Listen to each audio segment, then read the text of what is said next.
So me and Magdala, we had a question that about pride.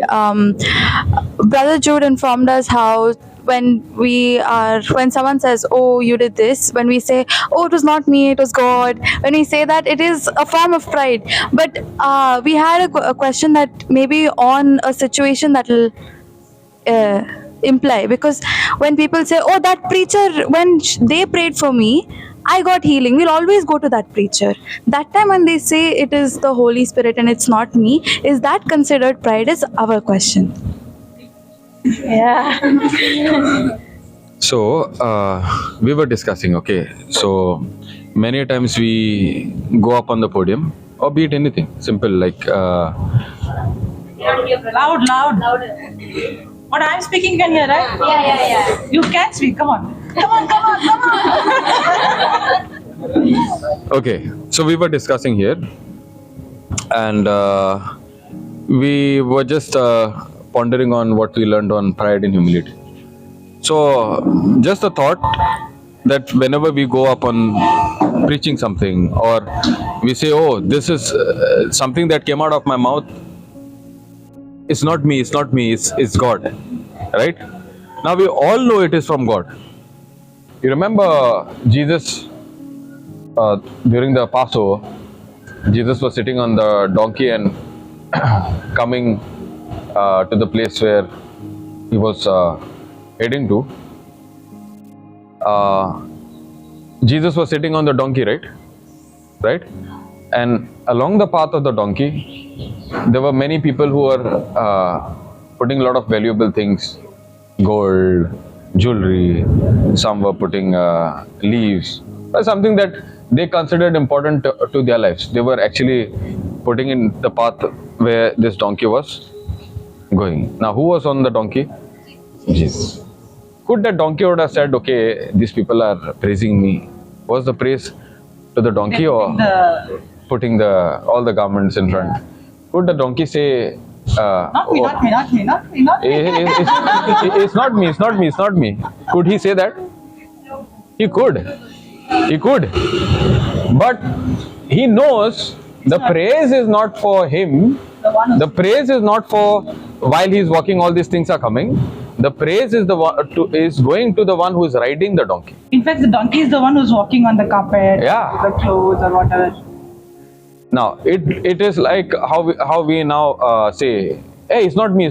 It's like donkey saying, "Oh, it's not me. It's the one who is riding me." Everybody knows the praise is not going to the donkey. Everybody knows the jewelry and everything is not for the donkey, and the donkey also knows. In the same way, if we know that it is not you, then it is not necessary for us to tell it is not you. Everybody knows it is not you. It is the one who is in you, who is getting the stuff out from the inside, outside, and that stuff is actually changing the life of others. And also, it's not actually the words. That's why it's not the action. It's the motive. There are times where you can say it's not me. When you see the person is focusing on you completely, or you have, this person only has to pray, or this person, you can say. It's not that you shouldn't say at all. It's not like a law. It's not like a formula. Correct. It's not like a rule. You shouldn't say. If you say, then you're in pride. No, see, that's what we take everything as a formula. In fact, it is not the action. It is the heart condition. I can say. Yeah, go ahead. I can say it's not me, but in my heart, I prayed. I can have that attitude. So the motive is very, very important. And if your motive is right, you will not try to prove anybody. It's not me. You know in your heart. If your motive is right, you will not try to prove someone that your motive is right. Because you always want to be right in God's eyes, not in people's eyes. A person who is walking in pride will always try to please people. They want to prove their point that I'm right. But a person who is in humility will not try to prove anybody that he is right. Even if he is misunderstood, or if he or she is accused, or he or she is falsely put blame, even though the person knows, for example, like Joseph, he knew that he did not commit adultery with her. But did he prove? No. It might look like when he kept quiet, maybe he did. That's why he's keeping quiet. Why he's not defending himself? But a person in really walking in humility will not do anything to prove or convince anybody I'm right. That's why a person who's really walking in humility will always be misunderstood as the person is in pride. Now, when David went very boldly to stand before Goliath, his brother thought that he is in pride. Many times you see that. But a person who is walking in humility will not say, no, not me, not me, not me. You can say, it's not you shouldn't say, but you will not be in a point to prove to someone that you are doing it in the right attitude. Now, another thing can come in the same regard. Let's say somebody is you prayed over somebody, right? And you preached to someone, and the person has got touched, and the person is saying, I really like the way you preached, right? Now, in that scenario, what to say? It was not me, it was not me. Now, first thing is, we already know it's not you, right? Simple thing you can say is, thank you. Thank you, that's all. Now, in what aspect are you saying thank you? Is because you know it's God, and you are thankful to Him that whatever God gave you has helped somebody. Now I look at it as in a point that everything that God has given me, and this is my daily prayer. Thank you, Lord, that you have made me a good steward of everything that you've given me. Thank you for making me a good steward. That means who's a steward? Steward is somebody like a manager. Now she was just talking about Joseph, right? So Joseph was in charge of many things. In the same way, you and I are in charge of many things. You are the one who calls the shots. You are the one who make the choices, right? So simple thing is, I thank you for everything that you've given to me, and thank you for giving me the wisdom and helping me to be a good steward of everything. Now a person is coming in front of you and is saying, oh, what you preached and what you prayed, really it helped me. You can just say thank you. Instead of saying, oh, it's not me, it's not me. You understand? Now, how is that response coming? It is coming out of gratitude. It's coming out of stewardship. It's coming out of who you are. That's what she was trying to explain. Who's a steward? Now, steward is somebody. Now, okay, everything that God has given us is a free gift, right? But He wants us to manage things. Not owner. Not the owner. There's a difference. There's a huge difference. Ownership and being a steward. Correct. Yesterday we took that example of the house. Now, house, you become the owner because the title is given to you. But in the kingdom of God, everything that we have is not ours. Even the faith, even the life, even the things that we carry is not ours at all. It is given to us. Can you hear? It is given to us as a free gift, right?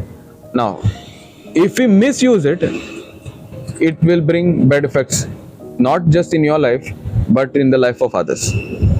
Correct? But if we understand the system, and if we focus on the system, then the things that He has given us can be used to the maximum, can be used to the benefit. Now, for that, you need something called wisdom. How does actually wisdom begin? Before you go to explain wisdom, I'll explain a little more on steward, okay? Every time we have this mindset, this is my money, this is my life, this is my body, I can do whatever I want to do with what I have. That's a wrong attitude. That's not a steward's attitude. A steward's attitude is, everything I have is given to me, as he said, as a gift. God is the owner, I am a manager, I am a steward. When I have an attitude of a manager, then I am accountable for everything that God has given to me. So the way I perceive is, even the money I have, if I believe it's not my money, then I cannot spend how I wanted to. I have to spend the way God wants me to. If I have a gift or if I have a talent, then I'm accountable how I'm going to use it, because it's not mine, it's a gift given to me by God. And I'm not the owner of the gift, I'm a steward of a gift. So everything that I have in my life, I should not see from the perspective of I have it or I own it. I have to see it from the perspective of I'm a steward and I'm accountable for everything that is in my life. When that comes, that's when I need God's wisdom. Now God. Yeah. Now, Bible says we need to ask for wisdom. Now, wisdom. Somebody gave the definition of wisdom, right? Yesterday. What's wisdom? Practical knowledge that God gave us to apply in a specific situation. These definitions that are giving is for us to reflect on how it works. Okay. Now, for me, wisdom is using whatever God has given us through His knowledge. Using that knowledge to see results. Using that His word, His way of getting solution to the problems that I'm facing. Now, she was saying accountability, right? Now, when you have that understanding, now this is not mine. That means it has to be used according to a system, right? For example, you work for a company. We will be all working for somewhere or the other, right? Now, when you work in a company, can you apply your rules? You have to follow that company's rules, right? That means you should be first understanding how the system works and should be following the principles of that company and should be abiding by that principle. Why these principles are set? Why these rules are set in the company? So that we will be able to apply those rules and bring benefit to the company, to the clients, or to wherever you are positioned to exercise in your position in that company. So that means the company doesn't belong to you. The resource in the company doesn't belong to you. Everything in the company does not belong to you. You are just a steward, trained, qualified to be in that position to solve people's problem. Now, in that perspective, what is happening? You are learning the system. That is like you're using the wisdom that has been laid down by the company policies, and you are abiding by this by these rules to solve ultimately the company's problems. And that is the reason you are getting paid for. Why do you think you are getting paid for in that company? You are in a position to solve company's problem, and in turn you are getting paid off. Yes or no? That's what some of us are working. You are put in a position to bring solution in that company. But how are you bringing solution? Following the system of that company. In the same way, you have been given resource in whatever God has put in charge in, or whatever, could be your family, it could be your workplace, could be your college, you could be anywhere, wherever you are. Just have that attitude that God has put you in that position, and you need God's wisdom to solve other people's problem, and in that time solving your problem as well. That's wisdom. So you need to have an attitude of stewardship. Now you are accountable for the position. You are accountable for the resource that is given to you. You have a choice whether to use it to the kingdom or use it for yourself. If you use it for yourself, that's pride. If it is used for the kingdom of God, that's humility. So when you use in perspective of what God has given you, every time you will have this attitude of gratitude, of thanksgiving. It is coming out of a relationship.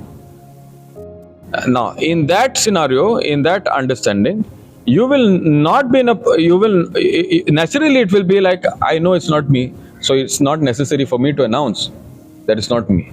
Now, the origin of all these things is where my focus is not on me, my focus is constantly on God. That's why that gratitude is coming naturally. Why? Because my focus is on Him. My focus is on what God has done in my life. My focus is on what God has done and where He's brought me out from. Now the same solution is coming out of my mouth. It is solving other people's problem. So you're not doing anything different. God himself is sharing something that is already inside of you to others, and in that it is solving other people's problem. Now that whole thing, the root of all these things is coming out of humility. About the fact, truth, fact, and lies. I'm asking, like yesterday, brother was sharing his testimony. He doesn't talk about the fact to others. So, is there you didn't talk fact at all to others? So when it came to my testimony, right, it was a huge problem for me not to speak fact, because it did not make sense in the beginning at all. Why should I not speak fact? If I don't speak fact, then how help can come? Correct? Now, I was, like I said yesterday, I was focused on faith. I was focused on how does faith work? What is faith? So it all began from Hebrews 11:1. What is faith? Now faith is the substance of the things hoped for and evidence of things not seen. Right? Now, not seen is not to do with fact. Not seen is something which is not a fact. It's just the opposite of fact. So the first thing I understood is I need to train myself not to speak the fact. Now, if you ask me, it was difficult. It was really, really difficult for me, because I was a person, everything is on the point of fact. Something went wrong, go to the doctor. If I'm not going to the doctor, my mother used to pull me to the doctor. So the whole atmosphere was based on fact. If at all my neighbors used to come to know that I am not taken to the hospital or doctor, my neighbors used to force my mother to take me to the doctor. So the whole atmosphere based on fact, right? So it is now become part of me. I cannot, it was difficult for me when I heard I should not be focused on the fact. Now back then, I did not have the understanding that we have now. There's a difference between truth, there's a difference between lie and a fact. None of these. Just by hearing, that's why I keep emphasizing on how to receive whatever you want from God. This helped me. Hearing, that led to believing, that led to moving in the action of faith. That's when I stopped looking at my weight. I said this yesterday, right? That what helped me to stop that not getting onto that weighing scale is called the action. Now, how did it come to this point? Me not speaking. So there was a time that my mind got renewed in such a way that I was reluctant. And what was helping me, like Jesus speaking to Jairus, if you only believe, that means he did not want Jairus to speak the wrong word. Jesus refrained or helped Jairus not to speak the fact. So I used to remind myself that way, just like Jairus, you are helping me. Jude, do not open your mouth. Do not open your mouth. Don't abort what is already inside of you. Don't abort that you're pregnant of. That means there is inside something that is moving. Now, for example, when a girl is pregnant, right? Is she aware that she is pregnant the first 2 weeks? Not necessary, right? But there are symptoms that follows after a certain period of time. But before the symptom, does she know that she is pregnant? In the same way, when you confess the word out of your mouth, believing in your heart, you are already pregnant with your healing seed. That means the conception has already begun. That means you are already thinking in that direction. Conception is in your thinking, that I'm already healed. Now that you are conceived with that healing seed, you begin to have your action. Your words is the first action of faith. I'm already healed. I'm set free. There were many times there was pressure to speak the fact. I used to remember who's the father of John the Baptist? Zacchaeus. Zacchaeus is the short fellow, right? Zacchaeus. God made Zacchaeus mute. You know why? Because if he had to speak anything against the plan of God, then there's no agreement from men with God. So I used to recollect these kind of things. Jude, be silent. And the Bible does say, be slow to speak, quick to hear. So I used to recollect these kind of scriptures to encourage myself to be in that position, not to abort my healing. Another example to this. We know how the system of God works. It is like a seed. Dr. Priya spoke on this one. Seed, you have a time and then you have harvest. Now you plant the seed and you water the seed. Do you want to go and dig it and check whether the roots are come? Everything is happening in the unseen. That's how faith works. Now you need to water it in thanksgiving. You need to water it being silent. You need to water it again and again speaking the truth. All these examples encouraged me to continue not to speak the fact. So it's not it came in some time. It came instantly. It took a while for me. And every time I'm taking these things, there's some peace follows an account of what I'm doing. But in the natural, I'm actually losing weight. In the natural, it is going other side. But there is that peace, that joy that surpassed my own understanding. Not speaking about the fact does not mean we deny the fact. A lot of people take it in that sense where, let's take sickness itself. They take truth, fact and lie, and they will say, I'm not sick. And then they will refuse help. They will refuse to talk to anybody about that sickness. They refuse to go to the doctor. They refuse to take medicine. That is actually denying the sickness or denying the situation. Not speaking the fact does not mean you deny the situation. Not speaking the fact means you magnify the truth over the fact. Like in my case, when I did not know the truth, I was speaking the fact all the time. First of all, I did not know that I was already healed. Secondly, I did not know that there is power in my own tongue. So all that I was doing was speaking the fact. But after I got the understanding that I am already healed, after I got the understanding that death and life is in the power of my tongue, I stopped speaking the fact. That did not mean that I denied I am not sick. It only meant that I gave more power to the truth. By confessing that I'm healed, I could be seeing the symptoms.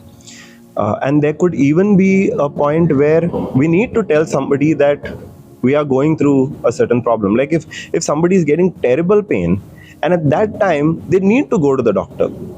At that time they cannot make this as law again, that we are not supposed to speak the fact, we are not supposed to speak this.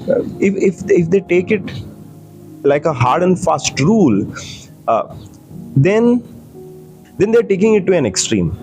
If somebody is in extreme pain and they need medical help at that time, you tell somebody, I need medical help, and you take that medical help.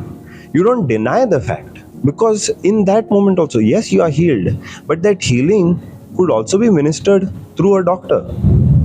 So if you do need help, there is a place to acknowledge that you also need help. So in my case, it did not come to that point, but I had stopped speaking the fact. The reason I had stopped speaking the fact is so that I myself don't get into a doubt.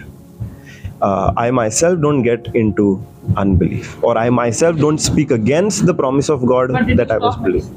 No, I did. I took for a while, but then at a point you saw the recovery. I saw the recovery, and then I stopped the medicines because the medicines were never meant to cure me. In the sense, the report itself was that these medicines, there is no medicine for cure. The medicine was only to control. So at that time, the Holy Spirit put it in my heart, okay, you take this step of faith, and it was a bold step at that time, to stop the medicine. But that is what the Holy Spirit inspired me to do, right? It's not that everybody follows that same step. There are so many testimonies from our team itself where they have received the healing, but they have gone through the whole process of the treatment from the doctor, and then their healing has been complete. Sometimes people ask also, if I have to go to the doctor, then is it God who heals me or is it the doctor who heals me? God through the doctor. It's God through the doctor. It's God through the doctor. It's not either God or the doctor. God works through the doctors also. So, not speaking the fact does not mean we deny the sickness altogether, we deny medical help altogether.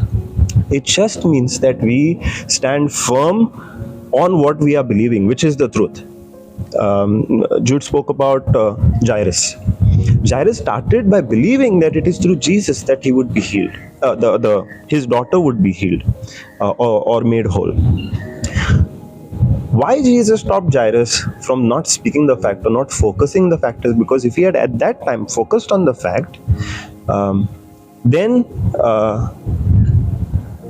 he would have gotten into unbelief, he would have gotten into doubt, or he would have allowed his emotions at that moment to overpower what he was believing, overpower his faith. When we do need to seek help, that is the time we do speak the fact. But we continue believing, like Jesus told Jairus, keep on believing that you are already healed. And it is through the doctors also that we can, the healing can be ministered.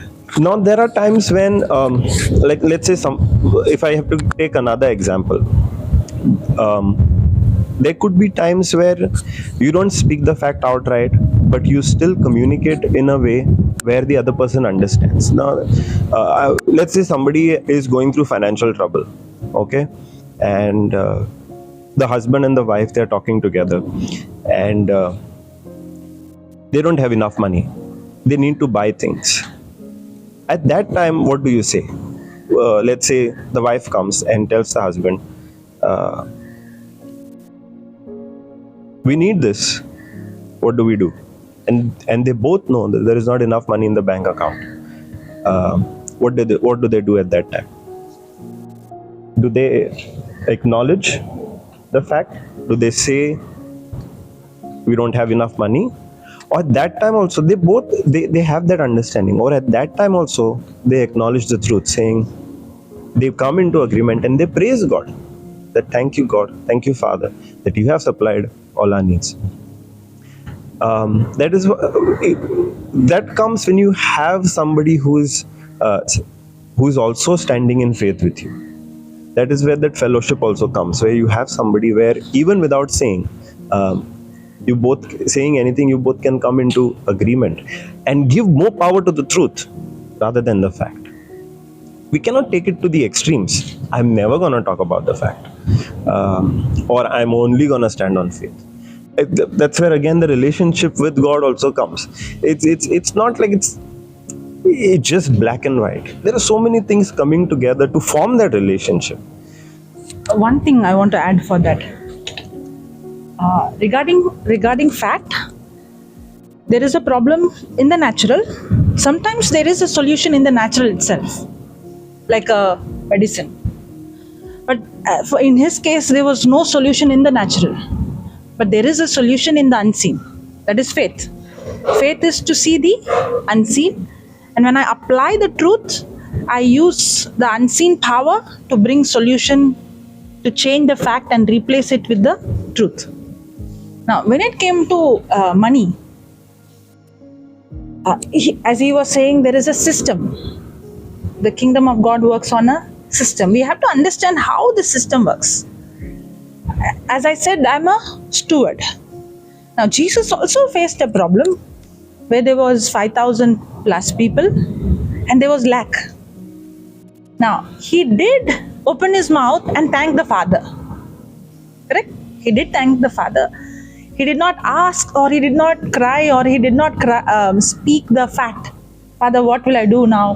We are running out of food. We don't have, we are in a desert. Please, Lord. He is not speaking the fact, or he is not worried, or he is not.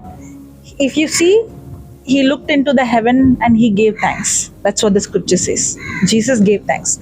But there is something else Jesus did. Faith always results in an action. It's not the action, but action is the result, or action is the byproduct of what I believe. For example, on that day you were saying, I could see a cargo there, correct? And then nobody turned.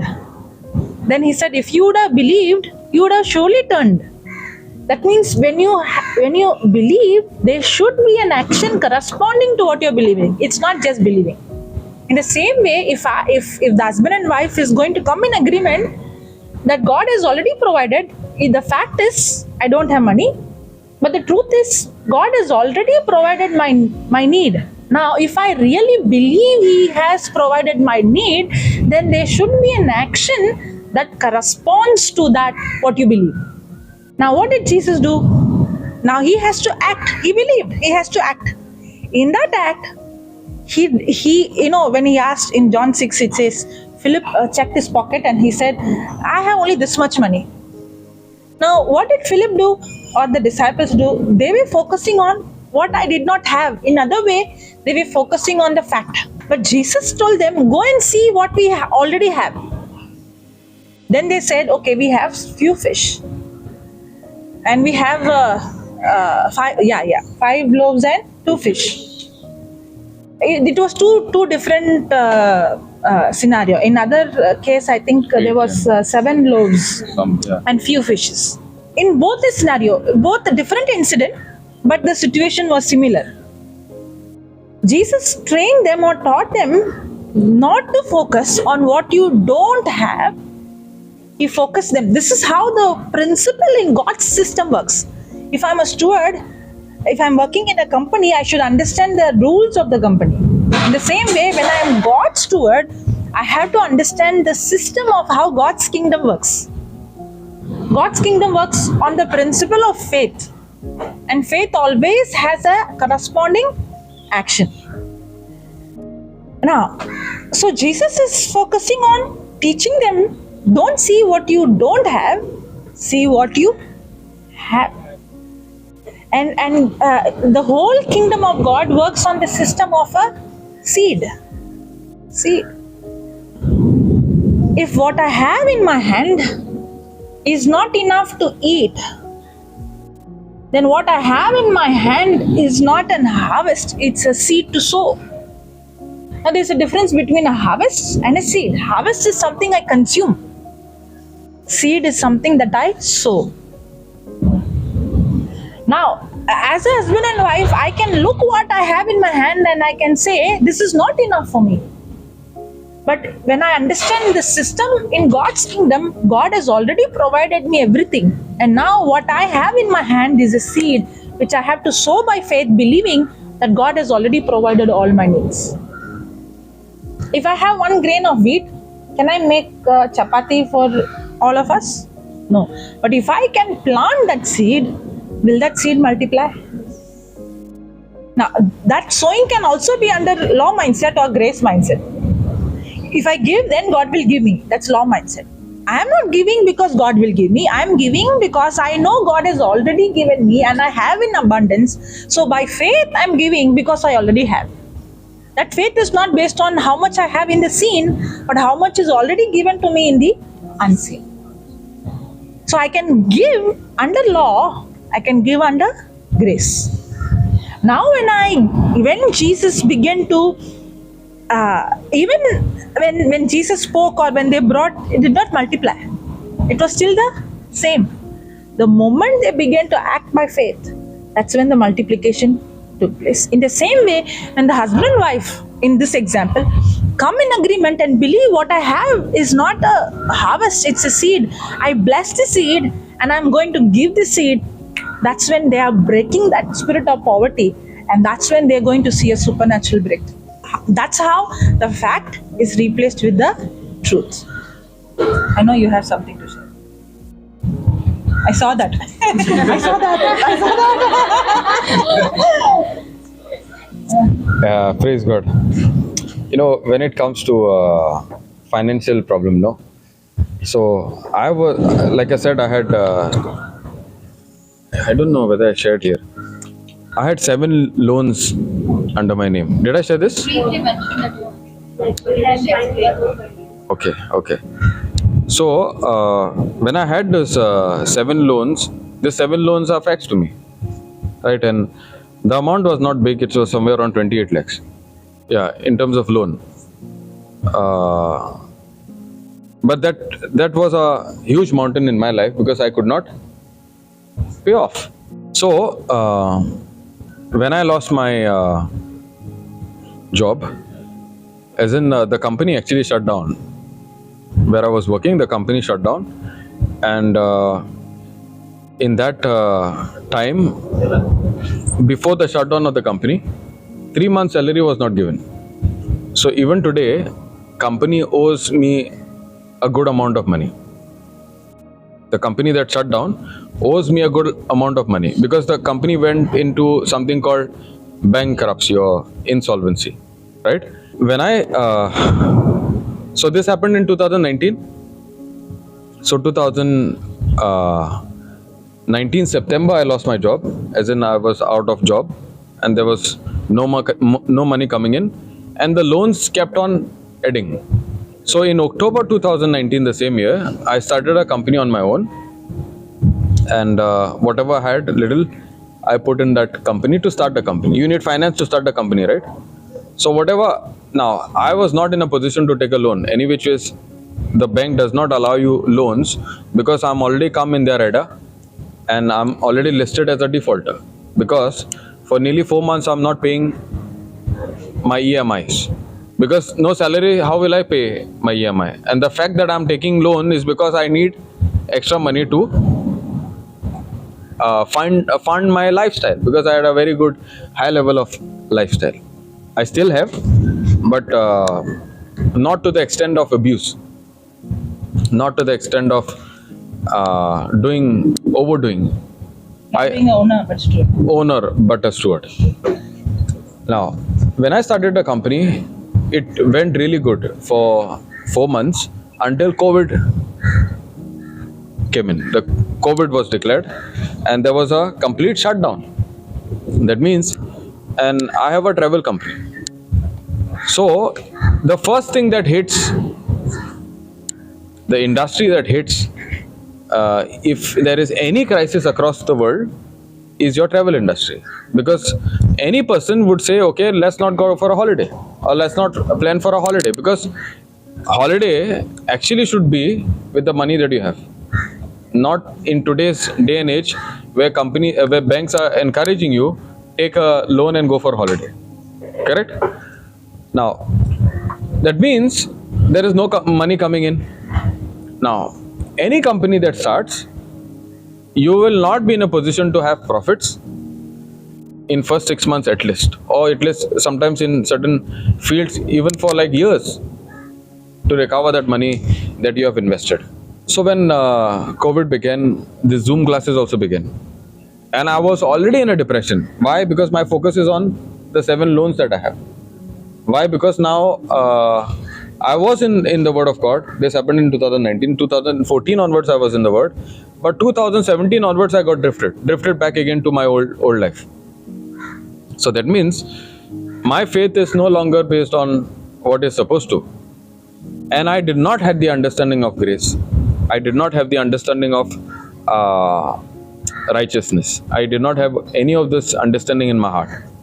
So my relationship with God was purely based on understanding faith. Now I understood when faith comes in, fear goes out. So that means there's a effort that is required to get this faith come in, and fear goes out. You understand? Because I have no knowledge on, I have no understanding on grace. So for me, I need to position myself to be strong. How?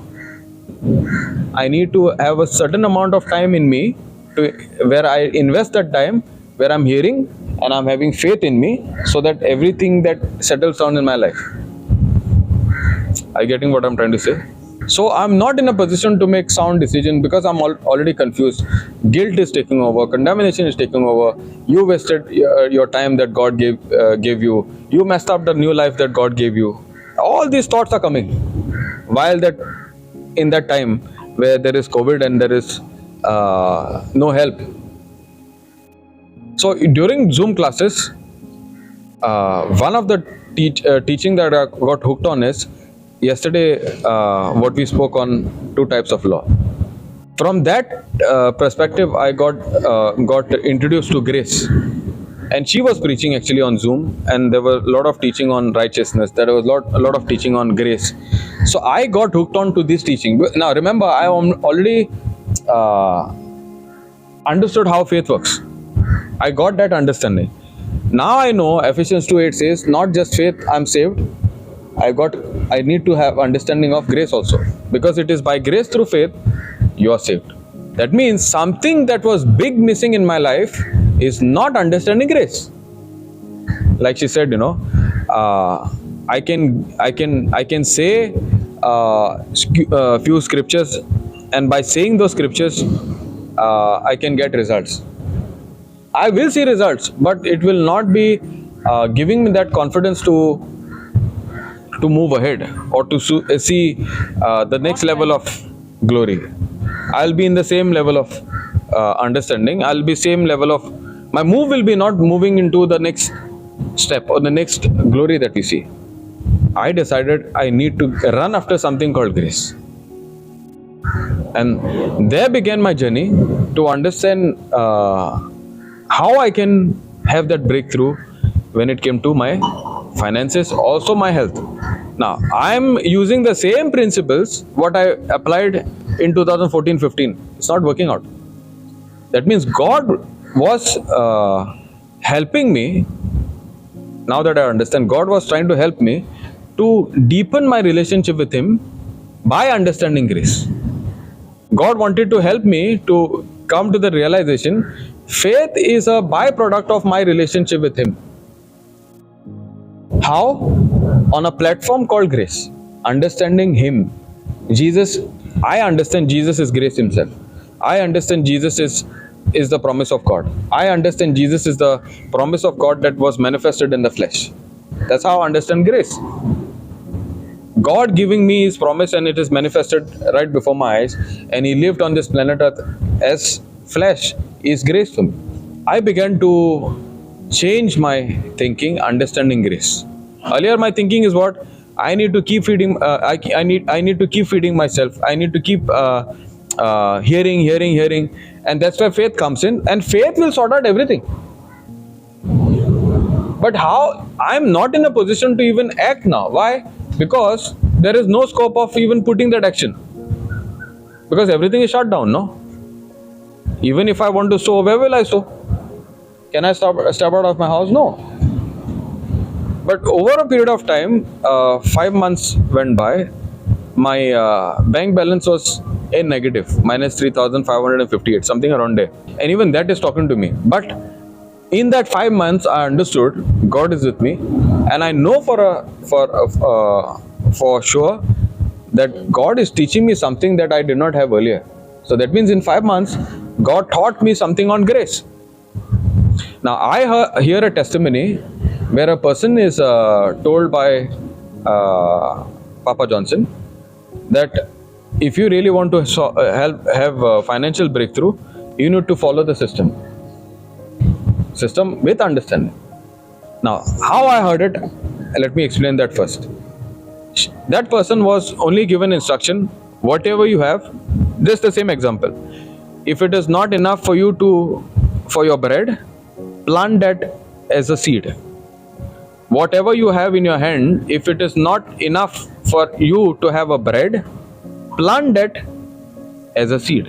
Because once you plant that as a seed, yesterday we took an example, once you plant that as a seed, that will grow to a plant and you will have many seeds. The same seeds, some seeds you will use it as a harvest for you, for yourself, and some seed you need to plant it back in the system of God, according to the system of God. That's understanding grace. I'll explain. You plant a seed, from that one seed you have a plant. From that one plant you have fruits. Now the fruit contains seeds, right? Now you can utilize that seed for yourself as a bread entirely, Or you got a glimpse of how the system of God works. By planting one seed, you got a plant and you got so many fruit with the seed. Now you use the seeds that you have received. Again, that means you have more seeds with you to plant more and see more harvest. That's how the system of God works. Now Brendan said, no, God supplies all my needs according to his riches. Now why does he supply all our needs? Is understanding grace. He supplies all our needs so that I always have enough for me to use it in the kingdom of God, according to the system of God. That means he is the one who is the giver of the seed, and he is also the one who trains me how to use that seed to bring harvest not only in your life but in the life of others. That means you are no longer thinking of yourself alone. You're looking at the kingdom as a whole. So the one seed that you had, you planted according to the system of God, and you saw the harvest. Now you're not looking at the harvest for yourself entirely. You know how the system works. You know how grace works. Grace is always about multiplication. And how do you understand grace? In the point of humility. You know, when you are humble, grace multiplies in your life. That means you have the seed, you plant it, you saw the harvest. Now you're looking beyond. You have the more seeds with you, you plant it again. So that you have more harvest in your life, you plant it again. And then you have more harvest in your life, you plant it again.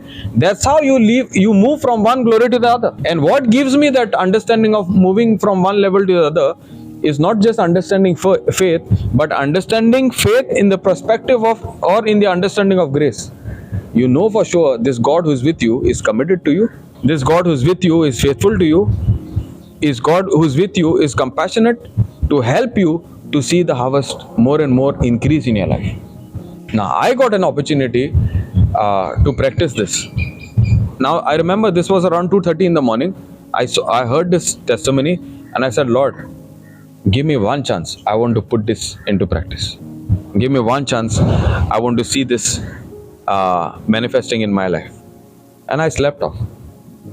Next morning at around 9 o'clock, I hear somebody knocking on the front gate, compound gate. And we are in just in the beginning of where we saw, the first jab, the first vaccination came. The first vaccine, COVID time, and we saw slowly the industry being opened up, as in people were allowed to travel who had the first vaccination. So, and I know, something good will come out of it, because I know I'm already changed in my thinking. I'm no longer poor. I'm no longer sick. I'm no longer depressed. I'm rich. I'm blessed. I'm anointed. That thinking is already there. When I heard that knock on the gate, I opened the curtain and I saw this lady coming asking for alms, she was in need. And I remember in my wallet there was 200 rupee note. And I made the prayer previously at 2:30 and I saw an opportunity. That means that the time for me to plant a seed. You need opportunity to plant a seed, right? I ran with the 200 rupee note. And I saw this lady at my back gate, already on the other side, because she was walking. And I stopped her and I said, come here. And I took that 200 rupee note and I said, I bless this seed in the name of Jesus.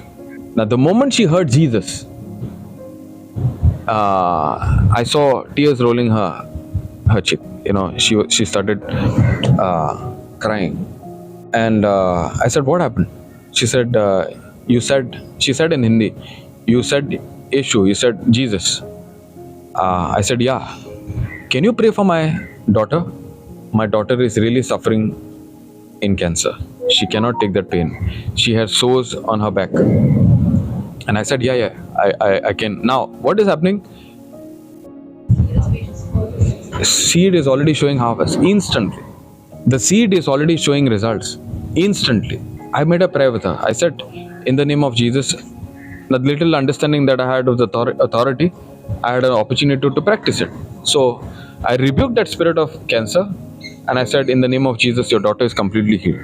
And she went. I never saw that lady, but I believe by faith, That prayer that came out of my mouth, 100% the result is seen. Amen. The very next week, or in the same week, in the next 5 days, I get a call from one of my clients saying that there is a group of doctors coming into Goa, and they are high level doctors. They need a good hotel and everything.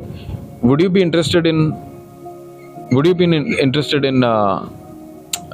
taking care of this, managing this group in Goa? I said, yeah, why not? Now I see an opportunity coming to solve my problem in terms of my finance, because my finance is what? minus 3,558, because it's a company. Your banks will not stop charging you all those things which they are supposed to. It's a current account. They will not look at your COVID and all these things, because they will, otherwise banks will be shut down, no, in 6 months. Now I know that as a fact, and I also know now this opportunity is there. I had to move in faith. Now why I'm saying move in faith? In the natural, I cannot go out to service my client. There's a need for me to step out of my house. There's a need for me to encourage my team to go and help this doctors to to come and service them. You need a personal touch, right? I said yes, we'll do it. We'll handle this group for you. In matter of about 5 hours, they gave a confirmation, and I got a good amount of money in my bank account as a advance. Praise God. Now, how does this all happen in the second time? It was not entirely on faith. It was on a level of understanding grace. That means in the first time, was it on faith alone? It was not on faith alone. There is no shortcut in the system of God. There should be a balance of There should be a balance of grace and faith. Now I have faith, understanding of faith. It does not mean grace did not work out. The promise of God is the grace of God. I did not have the understanding back then, but now I have the understanding of the grace. Now for me, that's why I was saying to few of you all, if I say a scripture out of my mouth, I say it once with understanding, and I see result instantly. Because I'm not considering that as a formula. I need to say that 100 times. I need to say that 10 times. No, just one, even a whisper. Why? Because I know for sure the prayer of a righteous one is very, very powerful, is effective. Because I'm not now fighting on my ability, I'm fighting on his ability. I'm resisting the thoughts on his ability. I'm resisting the thoughts of the devil on his ability, his promise. I know for sure it works, and it will continue to work. All I have to get into the law. All I have to get involved in the system. That's all. Praise God. One statement, only one statement. To understand the balance of grace and faith. Grace is what God has already done for me, irregardless of what I have done. In other way, I don't merit it, I don't earn it, I don't deserve it. He did not die for me because I repented. He died for me even before I was born, right? Even when I was a sinner, he died for me. Now, everything that he did for me is grace. It's given to me freely. But is this grace given only to me or for everyone in this world? So it is not just grace. I have to believe in what he has done. That is faith. So balance is, grace is what God did. My faith is a response. It's not actually what I do. It's a response to what he did. Faith is not what I have to accomplish to get from him. Faith is my response to, or it's a byproduct, is a result of me understanding grace. Faith is a result of me understanding grace, where I begin to respond and I begin to thank God. Lord, thank you, Jesus, you have done this. And faith corresponds with an action. When I believe, then I begin to act as if it's already done, because now I know it's done not based on what I perform, it's done based on what Jesus performed for me on the cross. That's why there should be always a balance of grace and faith. Praise God. Praise God. Yeah. I'll just add to this what she's saying, okay? We took that example of the buffet that day, right? You called for a wedding, correct? You were not sleeping that day. Praise God. Now, that grace is like a buffet. There's an announcement that the buffet is open. right? Will the person who called you will say, oh, I hope that this person doesn't come to the table? Oh, I hope that this person doesn't come to the buffet because the food might run out. Will he have something like that? Or he's making an announcement boldly because that everything that he called you for, the wedding or the celebration, is out of love, right? Now, she was just saying, faith is my response to that grace that is already available. Now, buffet is already available. Now, that faith action results from somewhere. I can't expect the food to come. That is one aspect of it. Now, you getting up and going to the buffet, you know why are you called for the celebration. You're called out of love.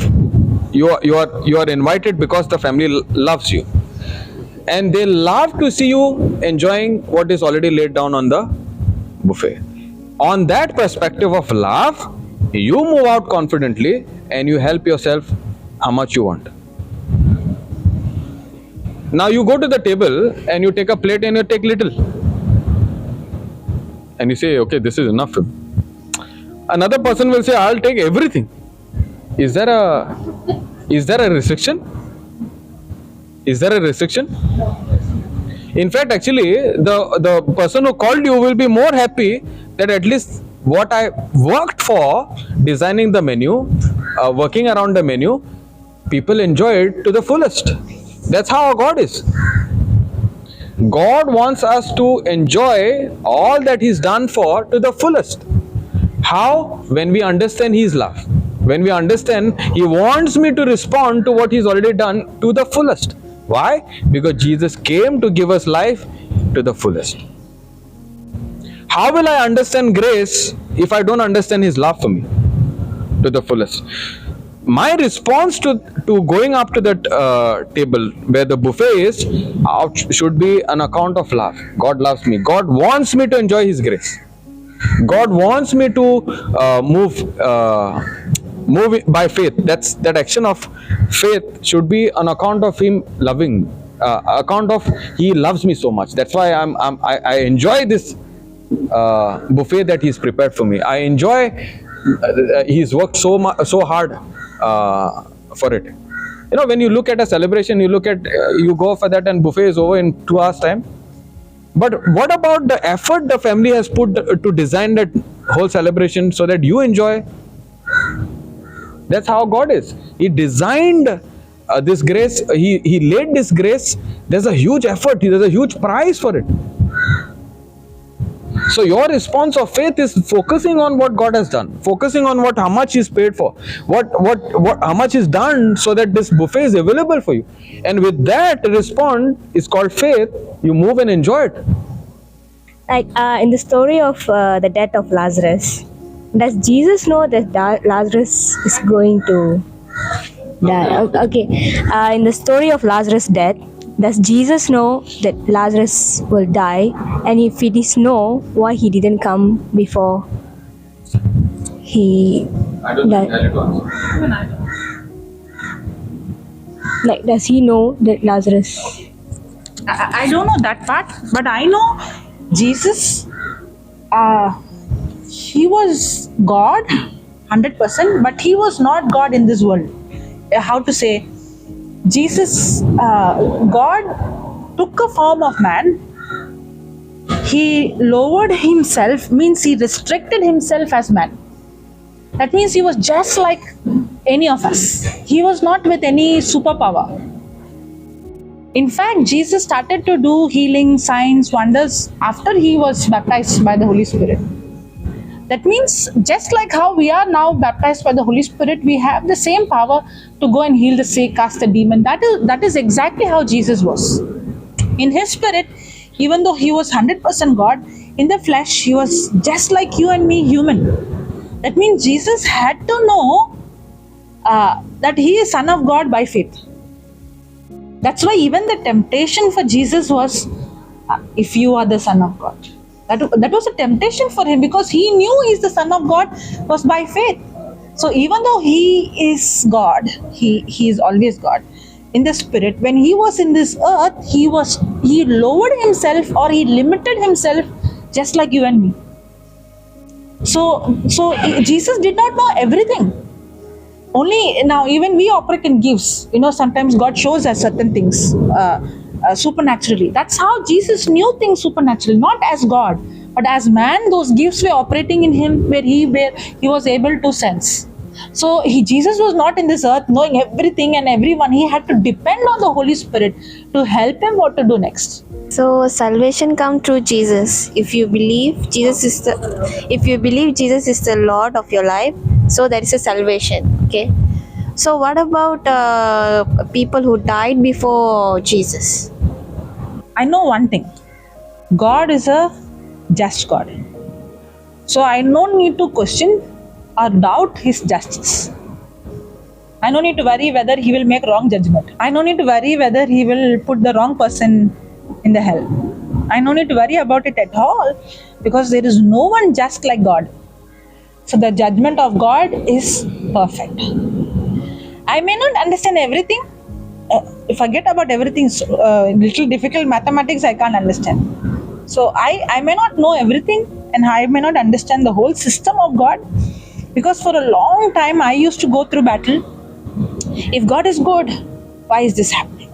If God is good, why is this happening? And I used to have questions for everything, and I was going through torment. But then Holy Spirit gave me an answer. God is a good God. Maybe my brain is not yet matured enough to, or my understanding is not matured enough to understand many things. But I know one thing, God is a good God. If you have that perspective, then you don't need to worry about who will be saved and who will not be saved.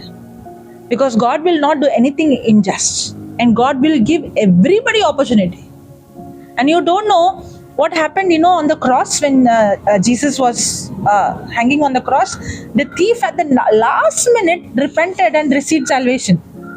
Nobody knew. Everybody must be thinking this fellow will be in hell. Correct? But nobody knew that he got saved. So you don't even know what happens to a person in the last minute or last second. When it comes to before Jesus Christ was born, or he died and he resurrected, even before, they knew the Messiah has to come. It's not that the truth was not there. It's not that the gospel was not there. Gospel was there, the truth was there. God has been speaking to mankind right from the beginning. It's, in fact, if you see God, even when Cain murdered Abel, God came and spoke to him, to the first murderer. The first thing happened was he heard the voice of God. So God, even in the Bible, I see not only the Israelites, even the non-Israelites, they were people like Rahab and so many other peoples, like Moses' father-in-law. They already knew the real God. So man encountering God. Now even Abraham was in a place where his father was making idol. But Abraham had an encounter with the real God. In fact, Abraham by faith also saw Christ. So it's not, but the only difference before Christ is they were expecting for the Messiah. For us is the Messiah has already come. That's the only difference. They also had to believe in the Messiah. We also have to believe in the Messiah. Only the tense is different. And I believe any person right from the beginning, it's not man who's going in search of God. I believe it is God who is always speaking to man, connecting to man. Maybe it's not recorded. Maybe we don't have documental evidence. It is recorded. There are incidents written in the Bible, and the Bible is authentic. It is written by many people who have written, but yet there is correlation, there is connection. You could see that it is a very authentic book, and it is recorded so many thousand years ago. Moses is started from Moses, and many people wrote. Even though many people wrote, you can see one Spirit, one Holy Spirit writing it through many people, and there is evidence that God revealed Himself right from the beginning. And God has been speaking to man right from the book of Genesis. God has been speaking right from Adam. It is, even though Adam committed sin, God did not forsake him. God was still telling Adam what to do. For example, Adam was trying to cover himself with leaves. He was hiding. And he was hiding. Adam did not know he was the first fashion designer, Adam did not know when the sun comes, those leaves will dry. Correct? And God had to say, this won't work. I have to teach you what to do. And he had to take the skin of animal and clothe him. And that skin of the animal is nothing but representing Christ. Because the animal was innocent. It has to be killed to cover the shame of Adam. And that animal is representing Christ has to die to cover our shame. That means he revealed the plan of salvation right to Adam and Eve. That means the plan of salvation is revealed right from the beginning. Our great grandfather Adam and Eve, we all came from him, right? God revealed from then. He's been revealing salvation. It's not that only when Jesus came, Christianity came. No. Even Rahab, when Joshua would go into Joshua's two spies would go into the promised land. Rahab is a prostitute. She's not a Jew. The promise is not given to her, nor she's a descendant of Abraham. But you know what she says? Your God is a real God, the creator of heaven and earth. That means they were people who were seeking God. God revealed himself. It's not just after Christ. I think the question comes because we don't understand what is grace. The whole story of creation is grace. When God decided to create man, God decided. I don't know everything, but we know in glimpse, we understand in glimpse, and we preach in glimpse. Okay, if you ask us, you know all the answers? No, I don't know all the answers. I'm not saying these answers are 100% right, but whatever is in the scripture is 100% right. Your confidence should not be because I am giving an answer. Your confidence should be because it is in the scripture. You know, the Bible says, he actually mentioned before the foundation of the world, the Lamb of God was slain. It is in the book of Revelation and even the book of Ephesians. Before God created, or before the worlds were, the heavens and the stars and the earth and all these things were created, God already saw him dying on the cross. That means we were not yet created. If the earth was not created, the sun and moon was not created, that means we were not created. That means before God created, he had a plan to die for you and me. Why? Now when I asked this question, why, I had an answer also. When God made a choice to create man, he had created angels or there are many creation of God. But there is something unique about you and me. There is no creature, even if you see the angels are living in the glory of God, you know, they're right now here, they're assisting us. They are majestic. But even the angels are not created like you and me. There is something special about you and me. You and me were created like him. But there is a problem in that. The problem is, if God is going to create us like him, and if God is giving us the freedom to choose, and if we are going to make a wrong choice, then there's going to be consequences for the wrong choice. Now, for example, if I make a decision, I don't want God in my life. I want to do things the way I want to do. Now, not having God in my life is going to have consequences. Because the absence of light is darkness. The absence of love is hatred. The absence of good is evil. So I can make a choice, I don't want God, because God has given me the freedom to choose. But when I make a choice, I don't want God, the consequences is absence of God. The absence of God is absence of good. The absence of God is absence of peace. The absence of God is absence of light. The absence of light is darkness. The absence of peace is confusion. The absence of good is evil. Absence of God is torment. Did you get that? Now, if I choose, I don't want God, I might think I am the God of my own self, but absence of him is going to cause eternal damnation for me. But God loves me. He wants to give me the freedom to choose.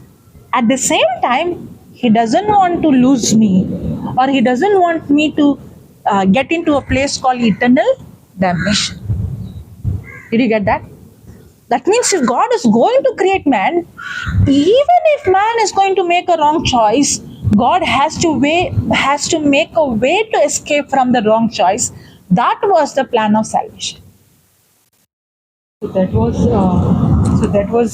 is why grace came. That's why grace. So grace is not what you do, but what Jesus did, so that I can, in spite of my error, in spite of my mistakes, in spite of my bad action, I can still escape the consequences. And nothing of what I do, but what He has done, that's grace. So that is why grace came first and law came afterwards. Yes. Because grace is the beginning of everything.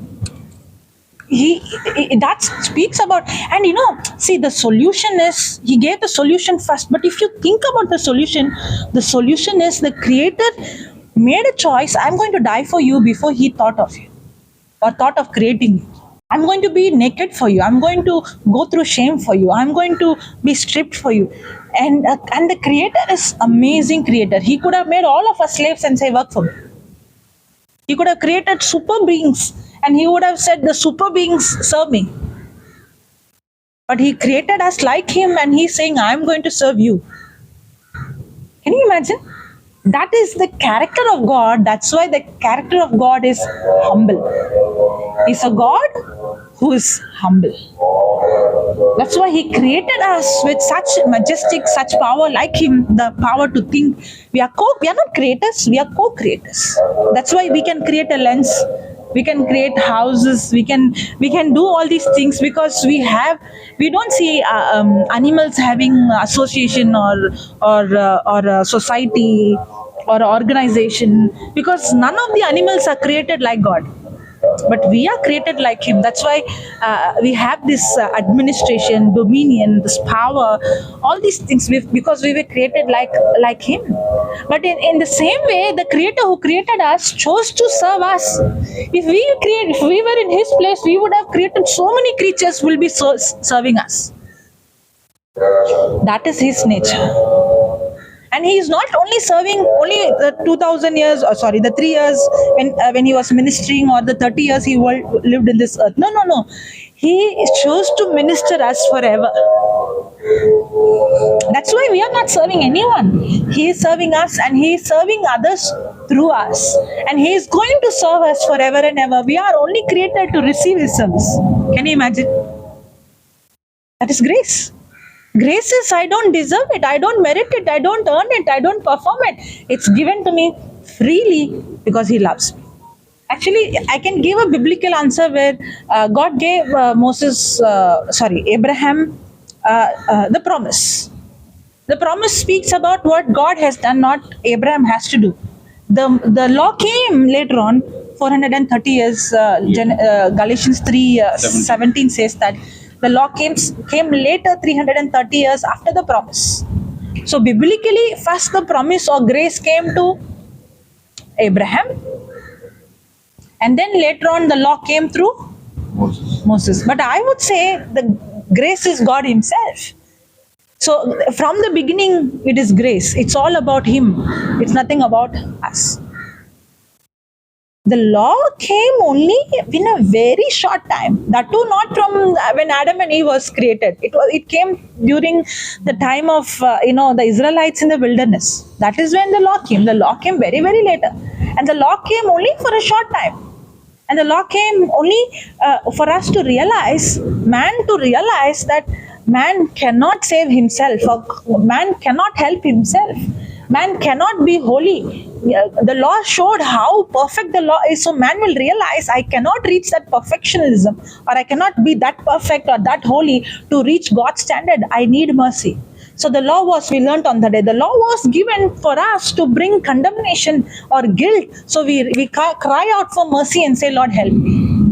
That crying out and saying, Lord, help me, is humility. That humility puts me in the position to receive what grace has already made available for me. That's why God gives more grace to the humble. I know there is more in it, but I don't want to dump everything in. Just because, in the beginning, when I used to preach, I used to start, and everything I know I want to say. So I would run, okay, this finish that, and then this topic little, that topic little, this topic little, that topic little. And then I said, why? Then the Lord put in my heart, you no need to tell everything that you have. You should learn to get the help of the Holy Spirit to speak what the person needs at that moment. And the Holy Spirit reminds that at that moment. Praise God. And you no need to cover all the topics. You have to learn to discern what God wants us to speak. That is also grace. That is also humility. Pride is I depend on the notes I have. I can come and give a good show, or I can perform very well by giving all those notes. It will be like a professor giving teaching. It will still profit because the word independently works regardless of who's preaching. But then humility is I have my notes, I know these scriptures, I know this point, but then I'm not going to speak because I know I'm going to speak only if God wants me to speak. There is a big difference. We always have the attitude, I know I want to speak. When we are in not only about the word of God, in any set of circumstance or situation, when 4 or 5 are there, when a topic comes, we want to speak because we want to show them, I know this. Yes or no? How I know? Because I was also there. I want to speak because I want to show them, hey, what you're talking, I also know. I also put my knowledge. But then when I came into the word, the Lord said, just because you know, remember in Philippians 2, do not sweet talk to push yourself front. Philippians 2:3. Just because you have knowledge or just because you know, it doesn't mean you have to speak. But when God puts in your heart to speak, if you don't speak, that is pride. Because you are operating in shyness. Shyness is pride. What will they think if I speak? That's why balance comes. When I push myself, I have to tell this because I know this. I have to show everybody I have this knowledge. I know the scripture. I know this concept. Pride. At the same time, when God puts in my heart, I want you to tell this now. And what will they think about me? What if they think I am pride? What? Even there, I am in the center. It's not what you say actually, it is the heart condition. That's why man cannot know whether you are operating in pride or humility. Only God can know, or man can know if God reveals. When God reveals, I can know that the person is operating in pride or humility. Only God knows, because it's not the action, it is the motive behind the action that is important. Did I confuse you? If the same thing I spoke somewhere around other elderly people are there, surely they said yes, confused. Praise God. Praise God. In one point of time. Mike. Because in one point of time, and we are studying about pride and humility, it's like what I do, everything is a pride, no? Like I was like, okay, there is a more pride in me. Like when I look at them, it's everything. If I feel like if I eat also, it became pride. Like I was thinking like that. Yeah. So that pride conscious also leads me into a pride. So yeah. That makes You want to ask something? No, I had the same question. good. The reason is simple. You didn't understand grace. Yeah. That's exactly what I want to say. See, the whole motive actually is actually to confuse you. Yeah. That's why I asked you, did I confuse? You say yes. I say good job, I did. You know, because if you are not confused, you will say, this is very easy. Why should I know? That's why Jesus. And thank you. I'm sorry. Jesus spoke in parable. Everybody got confused, but who got the answer? The one who went and started to seek and have a personal, intimate relationship. That's why whatever we speak will be confusion until and unless you go and have your intimate relationship. Okay, I'll add to this. Okay, I'll add to this. Whenever Jesus spoke in parables, did Jesus come and ask them, did you understand? No. But we every time ask, are you understanding? That's exactly that we are coming to. That's exactly that we are coming to. Now, if we say that, did you understand? Yes, I realize this. I should not ask them. Because that's the job of the Holy Spirit to give understanding. Yeah. My job is only to preach. Correct. But in the same way, I need to be in compassion just like Jesus. I should be in a position to see whether really the person has understood. So I can repeat again and again the same thing until the Holy Spirit convicts me that really. See, And yeah. the other thing is the person is in thirst, in hunger. That's why you're giving understanding. Correct. So Holy Spirit always wants to teach, but not to everyone. Those who are seeking. Yeah, seeking. Those who want to learn. Seeking. So that's exactly what I wanted to say. Jesus never said, come to me, or he did not go to the people and said, did you get it? It was now in the physical. It looks like they came, they got up from their place, and they went to where Jesus was. So you can be sitting in the same place, but come to that realization, I need help, and pay extreme attention while that preaching was going on. Lord, help me. I want to understand this. Now, some of you might say, okay, what this person is saying is boring, right? But if you can speak that same understanding, Lord, I know you're talking to me. Help me to understand it. That's like you are getting up from your seat and going to him and asking, I want to know it. I want to understand it. That's humility. Now, you said, no, everything now that I'm hearing is, oh, I'm in pride. It is not that simple as it looks like.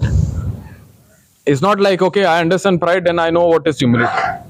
For me to understand humility, that can be only understood by grace. For me to understand humility, it can be only understood through grace. Because grace is what? His ability. That it is his ability that gives me that understanding.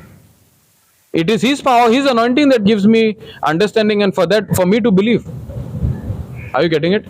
So I just understanding humility will not solve the problem. I just understanding how pride works will not solve the problem. But the gap that has to be filled to differentiate and to move into humility is called grace. And exactly the reason why law was introduced is for us to understand you and I don't have that ability, or you and I don't have that nature to understand what God wants us to, how God wants us to move. Because the introduction of law to mankind was had a very specific purpose, and the purpose was just to show men there is sin nature in men, and because of that sin nature, men cannot do things that what God demands. The whole highlight of giving men the law is to show men there is this sin nature in men. That's it. As long as there is sin nature in men, there is a problem in men. There is corruption in men. And God's law is actually his standard. Perfect God giving his perfect standard. And we are imperfect. We are never in a position to keep his standard. Why? Because there is corruption in men and there is sin in men. Now, what does grace help us? Grace helps us to overcome sin. Grace gives us the power to overcome sin. But law, the only help that law can give men is to show there is sin in men. That's all. To understand humility and pride, if I do not understand grace, I will always say, like she said, no, I'll be always pride cautious. Oh, everything that I do is pride. Everything that I do is pride. Because why? Because I have not understood grace. Okay, the same example of the buffet, right? Now, in the natural, somebody taking a little in the plate will say, I'm very humble. Correct? I'm so, what is the term? I'm so, Okay, nothing. Praise God. No, not poor eater. So generous. Yeah, I'm so Not for others. considerate. Yeah. I'm so And others also get it. it's like I carry myself in the right way, not to actually in my heart I want to eat. I want to eat. I want to taste everything, but I'm so cautious about myself. What will others say? Look at her. Correct? Yes or no? I'm now where is that focus? I'm considering others more than me. Now in the outside, I'm considering others more than me, right? But from the inside is what? I want. That's pride. But in the outside, the action is looking like very humble, right? But see, the motive is not the action in the outside. The motive is what is my heart condition. Actually, in my heart condition, I want it. And in fact, actually, if somebody is going to the table, please get for me, huh? So that nobody sees. Correct? It's like, okay, please pray for me, huh? Yes or no? Yes. But the same ability and the same power is inside of us. That means we can get the job done, understanding grace in a better way. God wants us to enjoy grace in such a way that a person might say, okay, this person is very prideful. Every time he's seen in the retreat center, every time it can be.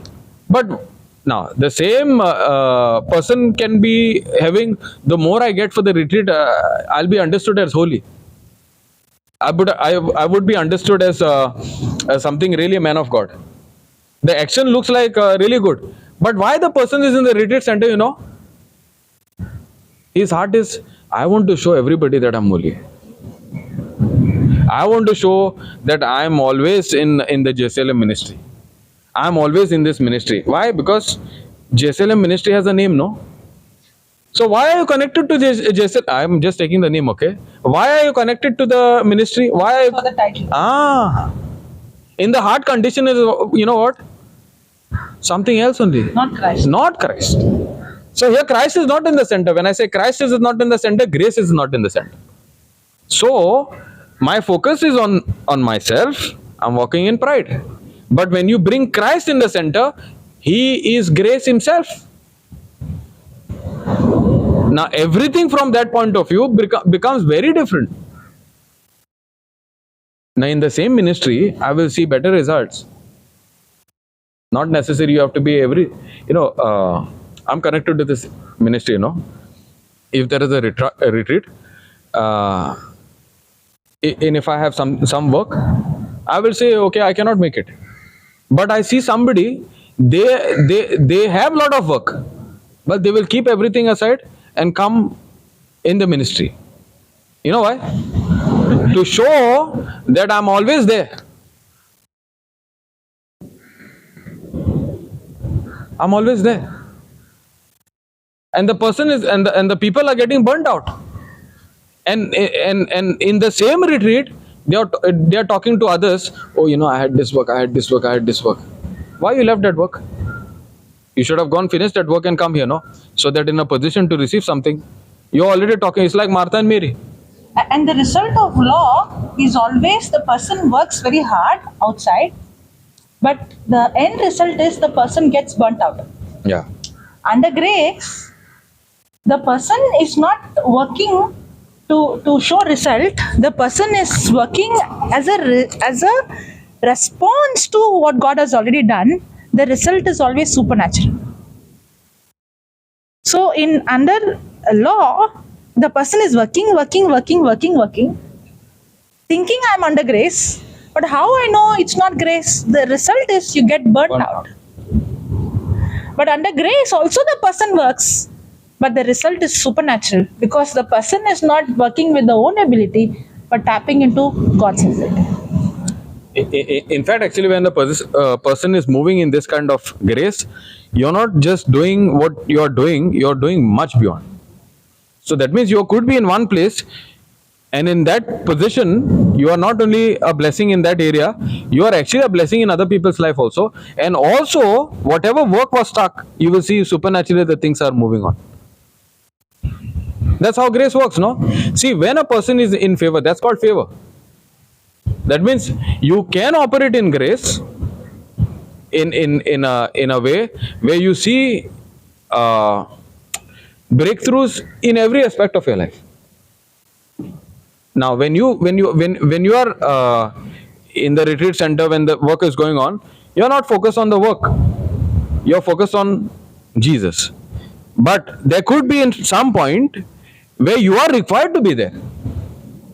For example, there's bank work and your signature is required. Can you say no angels, God will send angels and supernaturally will sign? That is foolishness. That is foolishness. You had to be in the bank, right? And you had to be in the bank on that particular day.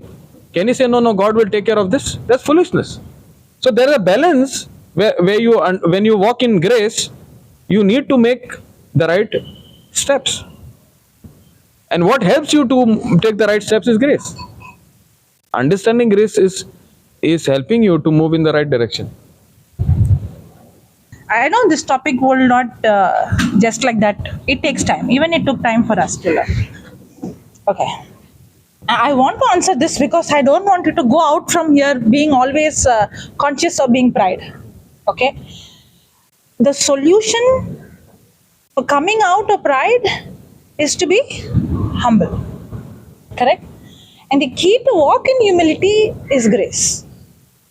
On the other day, we saw the parable of Jesus giving the parable of the publican and the Pharisee and the publican. Correct? The Pharisee and the publican. At the end of the parable, Jesus said this: the publican, the sinner, he was called righteous, and God exalts the humble, and He abases the proud. Correct? Now, if you see the publican, the tax collector, Jesus is saying he was a humble person. Means he's not walking in pride. If you see his past, he was a sinner. Walking in sin is humility. Then in what basis Jesus is saying that man is a humble man? Now, many times we think the action is equal to either the person is in pride or the action is equal to the person is humble. That's why your question also, if I eat also, I'm thinking whether I'm in pride. You're equaling pride to an action. See, that's the problem. We are so ingrained in having a mindset, it is my action that is going to determine whether I'm walking in humility or whether I'm walking in pride. That's why all these concepts is coming. Okay, I have to serve, I have to help, I have to go down and do this, now when we introduce pride, we are saying even whether you do that also pride, this also pride. That's why the confusion is coming. Now actually we are not pointing out the action, we are pointing out your attitude, your thinking. It's not the action. Now, if Jesus called the tax collector a humble person, and the Bible also says he was called righteous, what made him righteous? What good? He was actually robbing. The publican was a sinner. And every sin, the root is pride. That means he was also operating in pride. Then what made Jesus to call him a humble person when none of his action qualified him to be good? That means it's not sin the problem, it is pride the problem. It's not sin the problem, it is pride the problem. Here, pride is when I am confident in me or any of my achievements or any of my good deeds or any of my good works or anything of me which I depend on. Very simple. When I say humility, when I'm humble, my confidence is I know that I don't deserve it. When I'm humble, I know that I can't earn it. When I'm humble, I realize I cannot do anything to get what God has given to me. A humble person realizes everything that I have is given to me freely as a free gift without me performing.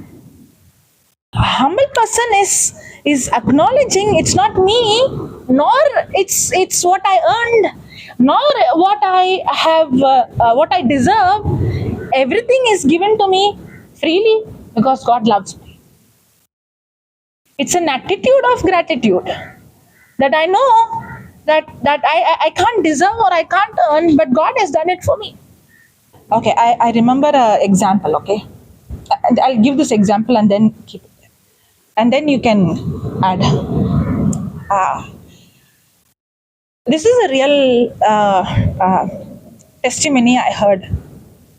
This person, God called this person, and God put in this person's heart to go to African countries, like especially Mozambique.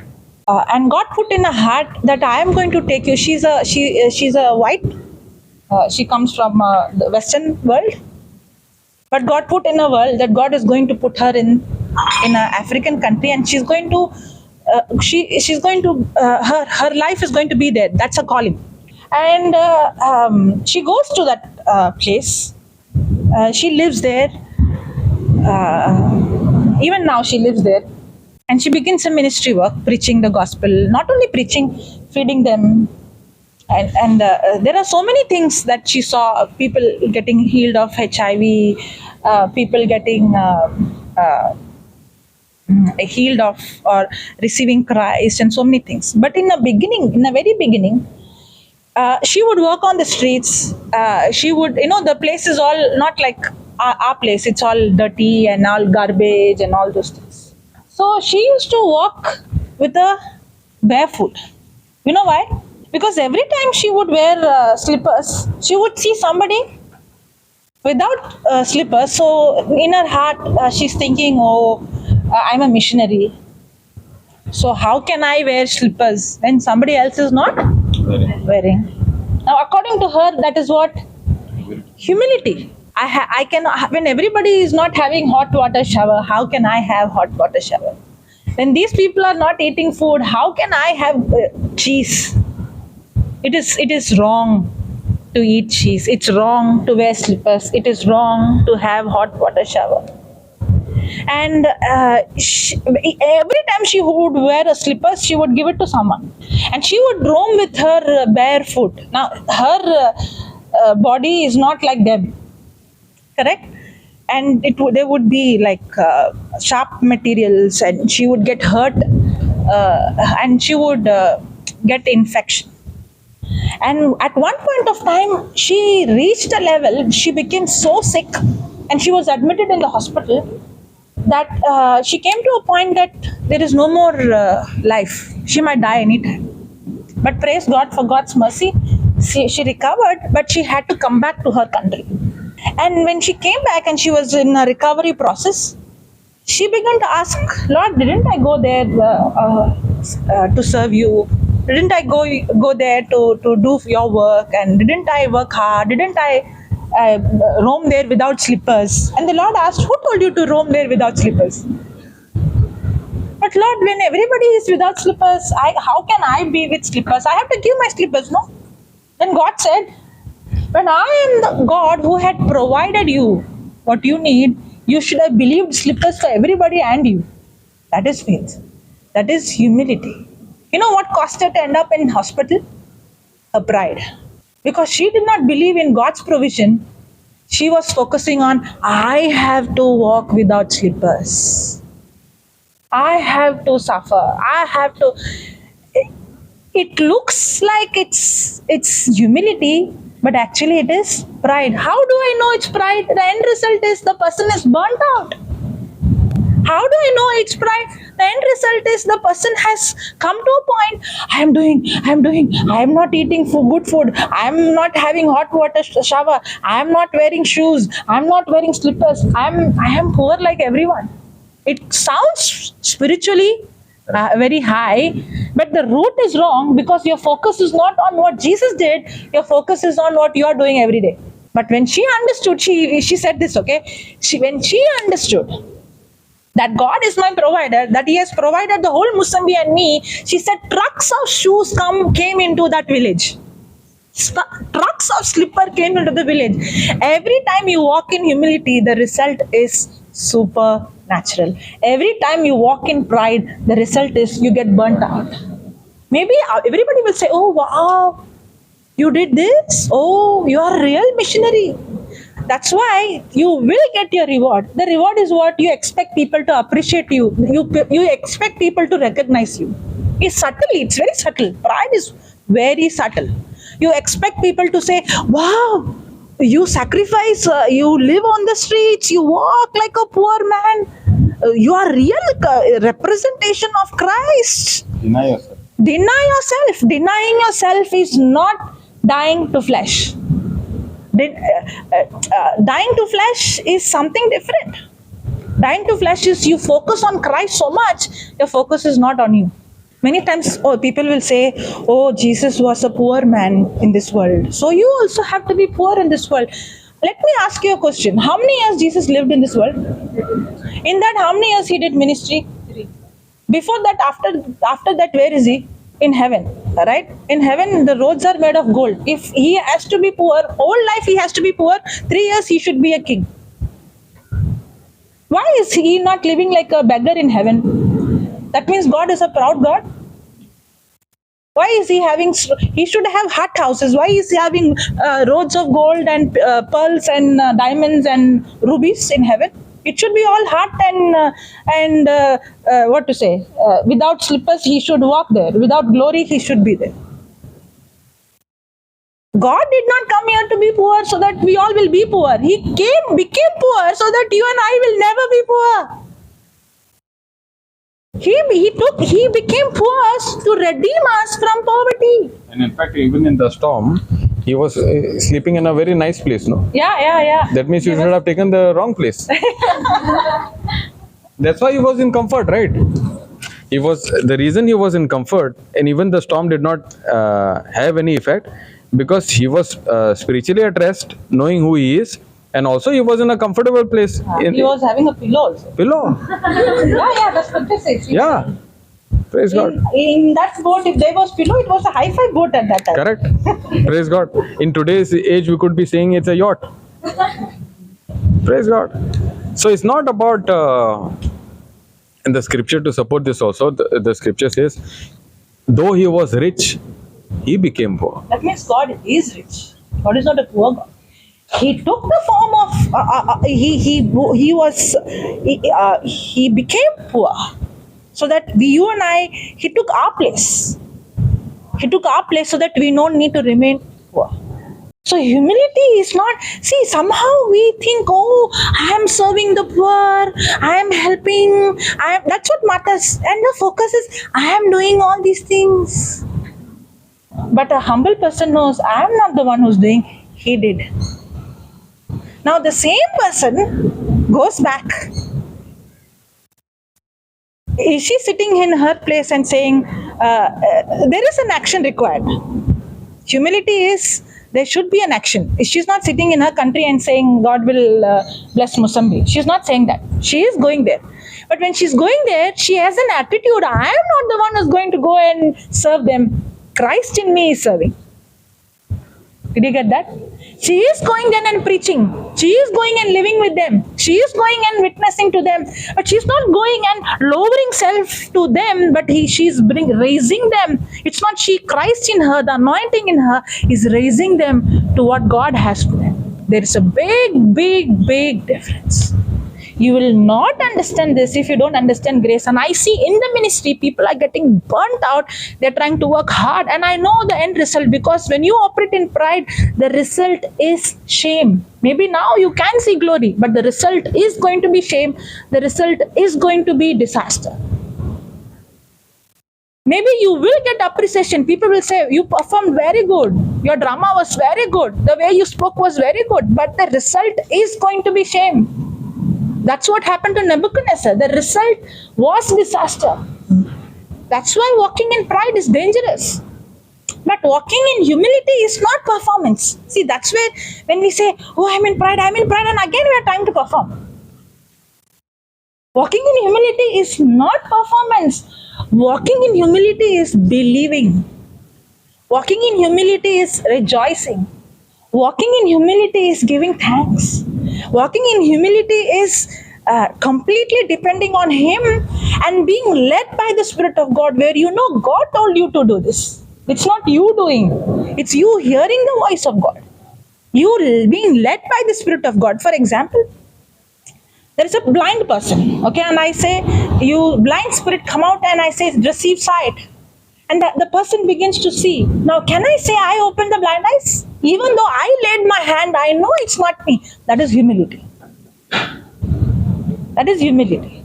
Because when you walk in humility, you know it's not you, it's God's power in you working through you. That's why God gives more grace to the humble. Humility is the power of God, the ability of God that flows through you. And what is the key to tap into God's power? Humility is the key to tap into God's power. Is it getting a little better? Are you now understanding how to come out of being pride? Actually, you shouldn't be pride conscious, you should be grace conscious. If you're pride conscious, then you're focusing on what I have to do or what I shouldn't do. But if you become Christ conscious, your focus is, it's not about what I do. Even if I do mistake, it's not about me, it's about Him. So walking in humility is not being pride conscious. Walking in humility is grace conscious, focusing on what He did for me on the cross. I remember just now I was saying I had the 200 rupee note, right? And I went down and gave it. Now, what made me to give it? What do you think made me to give it? Wisdom, okay.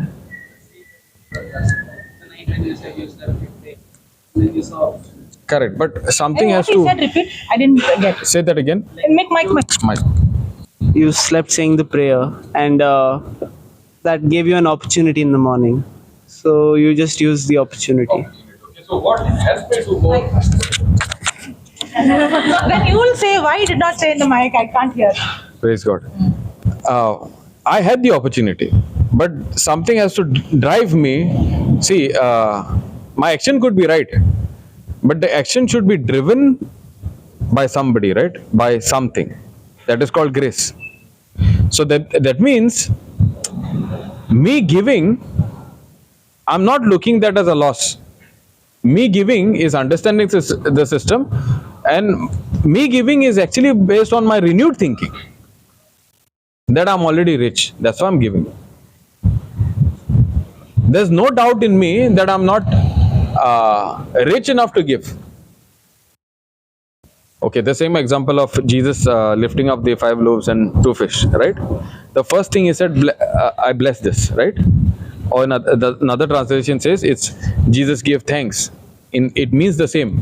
Being bless the Lord, praise the Lord, giving thanks to God means the same. Okay? Now, why is Jesus blessing it or giving thanks? Because this is very important for us to understand. Why do you think Jesus is actually giving thanks or blessing it? He believed the unseen. That means, what is that believing in unseen? He already saw in the unseen, everything is there, and for that, while he's seeing that, he is giving thanks. So that means I'm giving, I'm already seeing myself rich. That's why I'm giving. You understand the difference? The action should be with the renewed thinking, that is grace is helping me to come to my senses, that I'm already rich, that's why I'm giving. And that results into supernatural. Are you getting it? So, if my mind is not renewed based on the grace of God, that means if I'm not coming to that point that I need help, I can still do that action in my ability, no? I can still give with my ability, without understanding. But my renewed mind, renewed thinking is helping me to understand I'm already rich, that's why I'm giving. Is to walk in humility, besides grace. Nothing is there. The moment you're out of grace, you're in pride. What about wisdom of God? Wisdom of God is. That is also grace of God. How does grace and peace be multiplied in your life? How is grace and peace be multiplied in your life? It's through the knowledge of God. Now, what is the knowledge of God? Okay, where is the scripture? 1 Peter 2 or 2:3? Grace and peace be multiplied, that one. Yeah. 1 Peter 2:2 or 2:3, I think it is.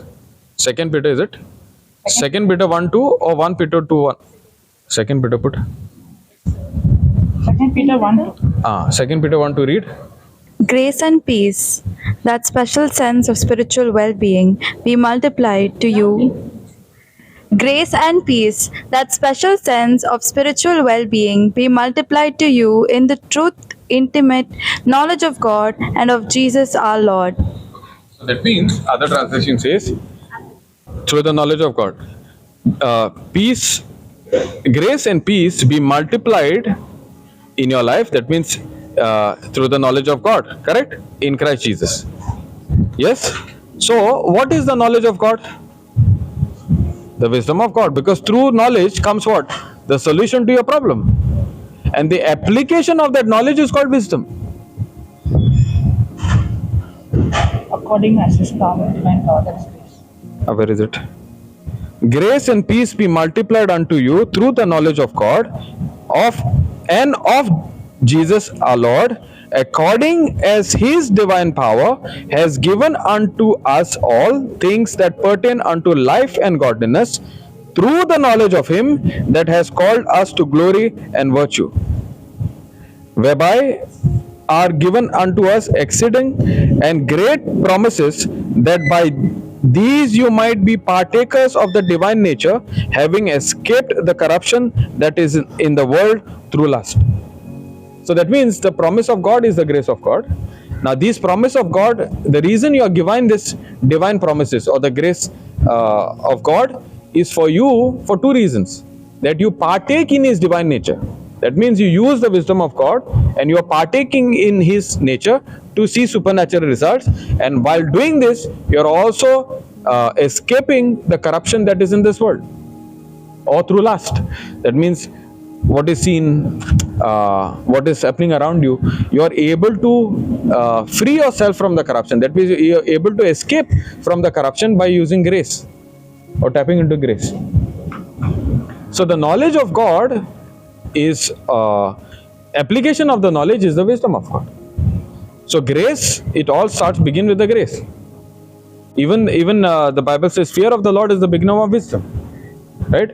What is that fear of the Lord? Is not actually trembling before Him, not being scared. It is actually understanding God's love, understanding grace. That is understanding God, understanding God's love keeps you in a position that I don't want to disobey Him. I don't want to do anything that will take me away from God's love, or take me away where I fall from grace in pride.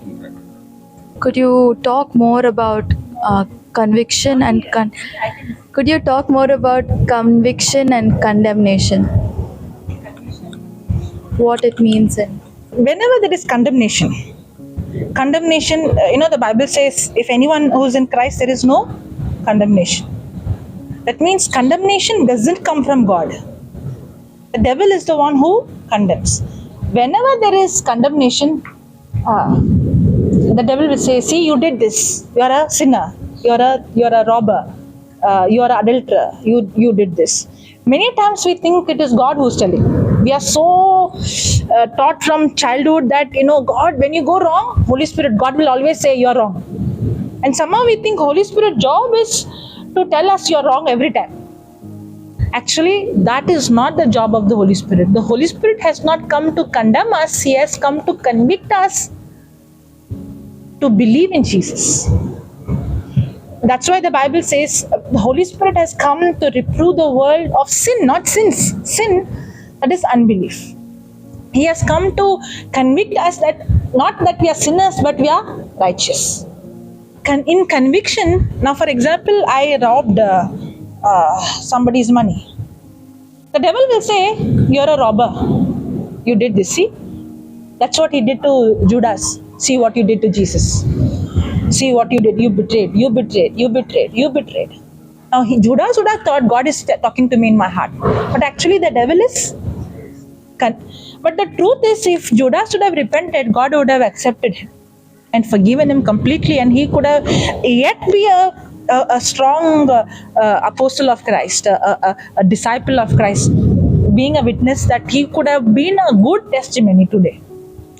But he did not understand the nature of God. He thought maybe God cannot accept me. In conviction, when I rob, instead of God telling you are a robber, the Holy Spirit would tell me, I am your provider.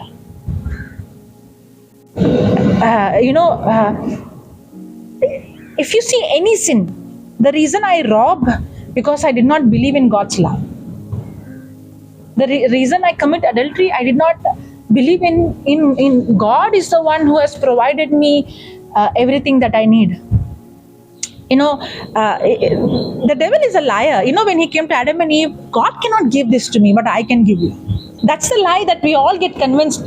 I may not get it the right way, but if I commit sin, I will get this. But that's a lie. In fact, what I need, only God can give. Devil cannot give me. The devil will tell, I can give you pleasure, God cannot give. This relationship cannot satisfy you. But if you go out of God's law and have an illegal relationship, you will get what you want. But that's a deception. That's a lie. Only God. That's what happened to that woman, Samaritan woman. She's a perfect example. She wanted acceptance. She wanted love. But she went to one man, she didn't get. She went to the next one, she did not get. Now, she's trying to go into different relationship because the devil is, okay, this man can give you. This man can give you. But every person who came, they themselves did not have that love. I cannot give what I don't have. So she saw everybody coming into her life is using her or taking her body or taking advantage. But she's not getting love. There is only selfishness or there is lust there. Because in lust, it's not about the other person, it's about what I get. So in the relationship, the person who came into her life is not giving her, it's only taking from her. Because nobody can give what they don't have. But then she went into guilt. Everybody called her, oh, look at her. Look at her life. And the devil also is condemning, you are a sinner. That's why she's not coming to take water when everybody is there. She's coming when nobody is there. But did Jesus come straight away and said, you are a sinner? Or Jesus said, give me a drink. Now when Jesus said, give me a drink, first of all, she is a Samaritan. Samaritans are, they are called outcast by the Jews. And when she saw Jesus, the way he looks and the way he dressed, she knew he's a Jew. There is no way a Jew would speak compassionately to a Samaritan. That is how the Holy Spirit is to us. Because Holy Spirit is the Spirit of Jesus, right? It's the same, right? If I know Jesus, I know the Father, correct? That's how Holy Spirit, now that Jesus is different or the Holy Spirit in us today is not different. He's the same. Now when Jesus met the Samaritan, did he judge her or did he treat her, you are a sinner, or did he treat her with compassion? That means that's how the Holy Spirit is today. He is not judging us or treating us based on action. He's treating us with compassion. Now when Jesus saw her, he's asking her, give me a drink, means I want a favor from you. And she's thinking, first of all, you're a Jew. And I'm a Samaritan, I'm an outcast. In that Samaritan, I'm completely a low caste because even the Samaritans reject me. You're a sinner. But how can this man talk to me, first of all? And secondly, he's asking me to give water? That pulled her attraction. You know what God is doing? He's actually pulling your attraction towards you. He wants your attention. God is not actually here to condemn you and put you off. That's not the Holy Spirit job. The Holy Spirit job is to take you towards the Father, to take you towards Christ. He is not actually condemning you and telling you are a sinner, you did this, you did that. No, He's actually want your attention so that He can love you. And when he had this when he's having this conversation, okay, and she's saying, how will I give and all those things, and Jesus is saying, you are right. You don't have your husband, but the one you're living now is not. You have 5 husbands, and the one you're living now is not your husband. And she was shocked. How did he know? Now did Jesus say, okay, you had 5 husbands, you're living with the man now who's not even your husband, you're a prostitute? Or did he say, the water I give you, the living water, if you drink that water, you will not thirst again. In other way, you've been seeking for love in so many places in this world, But those love that you're expecting from those men can never quench the thirst in you. Only I can give you the living water, and only that water can quench the void in your heart. That's how the Holy Spirit convicts your heart. You might go and rob and rob and rob and rob, or cheat and cheat, or you can cheat the company, or you can tell lies, or you can take loan. But the Holy Spirit's job is to convict you. That money which you are getting illegally will not convict you, or it will not satisfy you. It will not fulfill any of your needs. In fact, greed will keep you in a place. It's not enough. It's not enough. Holy Spirit will convict you. He will not condemn you. You're a robber. He will convict you. I am the provider. I am the living water. Only I can fulfill that void in your heart.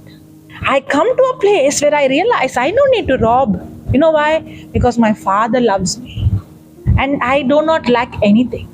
In fact, me robbing is opening door for the enemy, and I'm going to be a slave, and I'm going to live in greed, and that is going to end up in destruction, and that is going to end up in it's going to destroy my body, my health, my mind, my peace.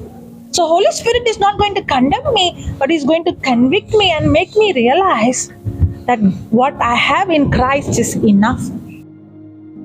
When the devil condemns me, he'll say, you're a robber. But when God convicts me, there is a change of my heart, not my action, where I begin to realize I am satisfied, or I am content in Christ. All my needs are met according to His riches. The conviction of Holy Spirit brings belief in my heart. The condemnation of the devil brings guilt in my heart. Can you understand? The reason why we don't understand is we don't know the personality of God. The reason why we have this condemnation, guilt, and we don't understand whether God is speaking or devil is speaking, because we don't understand God's nature. We don't understand God's personality. God's nature is not always with the stick, you're gone wrong, you did wrong, you did. But how did I understand God's nature? When I see Jesus, the way He spoke to the sinners, the way He accepted them, the way He made them realize that I don't need to live in this life, God loves me. And that love of God, the kindness of God brought repentance. Then now, because I know His nature through the word, when God speaks in my heart, I know this is God who's speaking. And when the devil condemns me, I know God doesn't judge me. He doesn't condemn me. But He brings change. That change in my heart brings change in my action. Praise God. Okay, you said about conviction and condemnation. Now, I had a lot of problem in where I was reminded of what I was doing, what I had done in the past. That's condemnation, guilt, right? And the Holy Spirit, in the same way, is helping me to understand. Now, what is the job of the Holy Spirit? Job of the Holy Spirit is actually to help me, to guide me, to comfort me, to remind me. All these things, guiding, helping, comforting, reminding, is what Jesus has done. Correct? Now, Jesus said, I will send you the helper who just like me. That means he is a person just like Jesus. His job is to actually guide me, comfort me, help me in the areas I need help, where my focus stays on what God has done, what Jesus has done, and help me in those areas where I do not get into unbelief. Ministry of the Holy Spirit, the first thing is the Holy Spirit convicts me of sin. Now, what is the sin? Sin is the unbelief, what she just said. Sin is doubting God's love. Sin is focusing on what I do. Sin is focusing on what I have done in the past. The root of all these things is my focus is no longer on Christ. My focus is on my action, on what I have done. What is the Holy Spirit job? Holy Spirit job is to remind not what I have done, but what Jesus has done. What is devil doing? Just the opposite of what Holy Spirit does. How does he bring condemnation? Again and again showing what you have done, what you have done, what you have spoken, what you have, this you should have done. Correct? Is it resulting comfort in my life? No. So it's a clear difference between Holy Spirit, what he is supposed to do, and what the devil is doing. Holy Spirit convicts me of what Jesus has done, shows me again and again, reminds me again and again, and helps me to remember again and again what He's done in my place. Holy Spirit reminds me, the next thing says, He ministers righteousness. That means I am not made righteous based on what I do. I am made righteous what Jesus has done. Correct? What is the devil doing? Again and again emphasizing on what I have done. And based on my action, trying to give me a understanding that I'm not right standing with God. You see the conviction. You see the connection now. His job is what? Holy Spirit's job is what?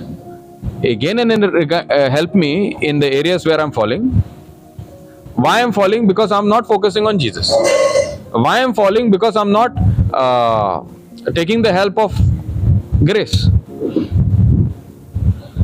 And on the other side, devil is again and again showing in the areas that I've fallen before. And his best way to get you in that fall is to bring guilt and to keep you in that cycle called guilt, where you find yourself, oh, I tried to get out of it.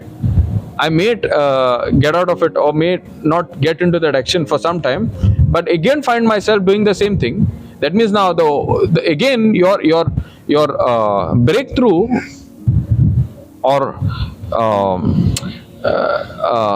your move or your success is based on what? Not on what Jesus has done, based on what you do. So devil will emphasize, you need to do this, you need to do this.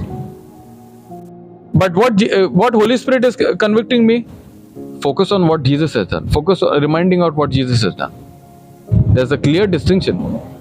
Because when I focus on what I am doing, that 100% results on guilt and condemnation. Because the moment you fall, the first thing he will say, now you're fallen, now you're gone. That means again your prayer life, you will try to get back to the point. That means you again try to stop that action. It's the same cycle of guilt and condemnation. But Holy Spirit helps you focusing on what Jesus has done to break you from that cycle. How? The moment you focus on what Jesus has done, that performance what Jesus has done for you is the perfect act of love that has brought you to position yourself in the eyes of God that you are already right standing by faith. The first action, the devil focuses on your action. Holy Spirit focuses on not on your action, but on Jesus' action. That's how I understand as being convicted by the Holy Spirit and be condemned by the devil. Both ways are different. Both one showcases or helps you or reminds you of what Jesus has done. The second one is focusing on yourself, pride, yourself, what you have done. We know how pride works. The moment you are focused on yourself, it results into guilt, condemnation and disaster. Holy Spirit helps you to focus on what Jesus has done, that is humility. And when you get into humility, all that you're saying now is not based on what you have done, based on what Jesus has done. And you are driven now by grace to call yourself what Jesus has done. Now you are confident that you are not focused on what you have done, but you are focused on what Jesus has done, and you start calling yourself who you are. Because what Jesus has done is qualified you for that grace. What Jesus has done is given you a new title. And you call yourself right standing. Now she took that example of Judas, right? Now the action of Judas sounds very severe to that action of Peter. Did Peter deny Jesus? Is it not like robbing? But you see, one person focusing on Jesus, one person not focusing on Jesus. One person focusing on himself, that means the devil took over and he got himself committing suicide, right? That means it is his own pride that led into destruction. led into disaster. But in other side, when it came to Peter, Peter was walking and Jesus appears, and the first thing Jesus says is, peace be with you. What is peace, you know? What is peace? That means there was enmity before. That enmity I took on the cross, that is sin, and the punishment that followed on account of sin. I took everything on the cross and I paid the price on your behalf. Now what I have with me is what I won with me, that is peace between God and you. I give it to you. That's why the first word that Jesus speaks to Peter, he knows that he is not in the right frame. But the moment Jesus speaks, peace be with you, my peace I give you, that means the peace that he got now between God and men, I introduce to you because I performed on your behalf, and there is now peace between God and you. Are you getting the difference? That's exactly Holy Spirit does. He works on peace. And what devil does? He works on destruction. He introduces lies. He introduces your focus to be on your doing. Holy Spirit focuses on what? What Jesus has done. The moment you focus on what Jesus has done, you experience peace. You experience joy. Peace of God that surpasses all human understanding. There are three types of 5-1. Peace with God. Now what Jesus has done, there are three peace. Actually I have not studied much, but I understand the one, Jesus is peace. Right? Jesus brought peace. That means God is peace. And there is peace from God, and there is peace with God. Now Romans 5. Romans 5:1. You want to read that? Therefore, being justified by faith, we have peace with God through our Lord Jesus Christ. Now, read the Romans 4 last one. Okay. He was delivered of our offenses. That one. And therefore, it was imputed to him for righteousness. Now it was not written for his sake alone, for it was imputed to him, but for us also, to whom it shall be imputed, if we believe on him that raised up Jesus our Lord from the dead, who was delivered for our offenses and was raised again for our justification. Therefore, being justified by faith, we have peace with God through our Lord Jesus Christ, by whom also we have access by faith into this grace wherein we stand and rejoice in hope of the glory of God. Praise God. It's so very simple. Jesus was delivered up for your offenses and my offenses. Why? So that you and I are justified by faith. Now, justification of faith is what? Peace now with God and men. Now, that's exactly what Peter experienced. Now, was that same promise available for Judas? Yes. Now, Judas focused on himself because he was emphasizing on his action. Peter was also emphasizing on his action, but when Jesus showed up, the first thing he heard is peace with God. My peace I give you. That means what I achieved on the cross, I give it to you. You need to receive it by faith. Did Peter justify his action, or did Peter just accept it by faith that yes, you are the Messiah, you went on my behalf, you are the one who qualified me, you are the one who justified me. All he understood is by faith. That's exactly what Holy Spirit does. He reminds us again and again, he is the one who was delivered up for your offenses and my offenses, your action and my action, so that you and I be justified by faith, and that's where we have peace with God. What is devil doing? He is bringing, what is the opposite of peace? Confusion. The moment you are focused on your action, he has won it. That's when we see wrong things happening in our life. Now, are you in a position when you are focused on your action to call yourself righteous? Impossible. When are you in position to call yourself righteous? When you keep focusing on what Jesus has done on your behalf on the cross. That thinking helps you, even though you have done wrong, You are made righteous with God by faith in Christ Jesus. That's all. That's Holy Spirit doing. Praise God. Yes, God. Hallelujah. What is peace of God? I have not understood that thoroughly, but what I understand, I can give. But I know for sure there are three kinds of I think it's all interconnected and interrelated. But I've not studied on that, so Even I don't know. But I've understood this. Now, what if somebody is too far gone, like they are not into the word at all, and they claim to be pagans? What about them? They claim to be pagans. Now, but this person has the entire knowledge of the Bible. Like he's read it front to back maybe twice, but still claims to be a pagan. Like Saul? Yeah. Who had the scriptures? Yeah. So, what can be done for him?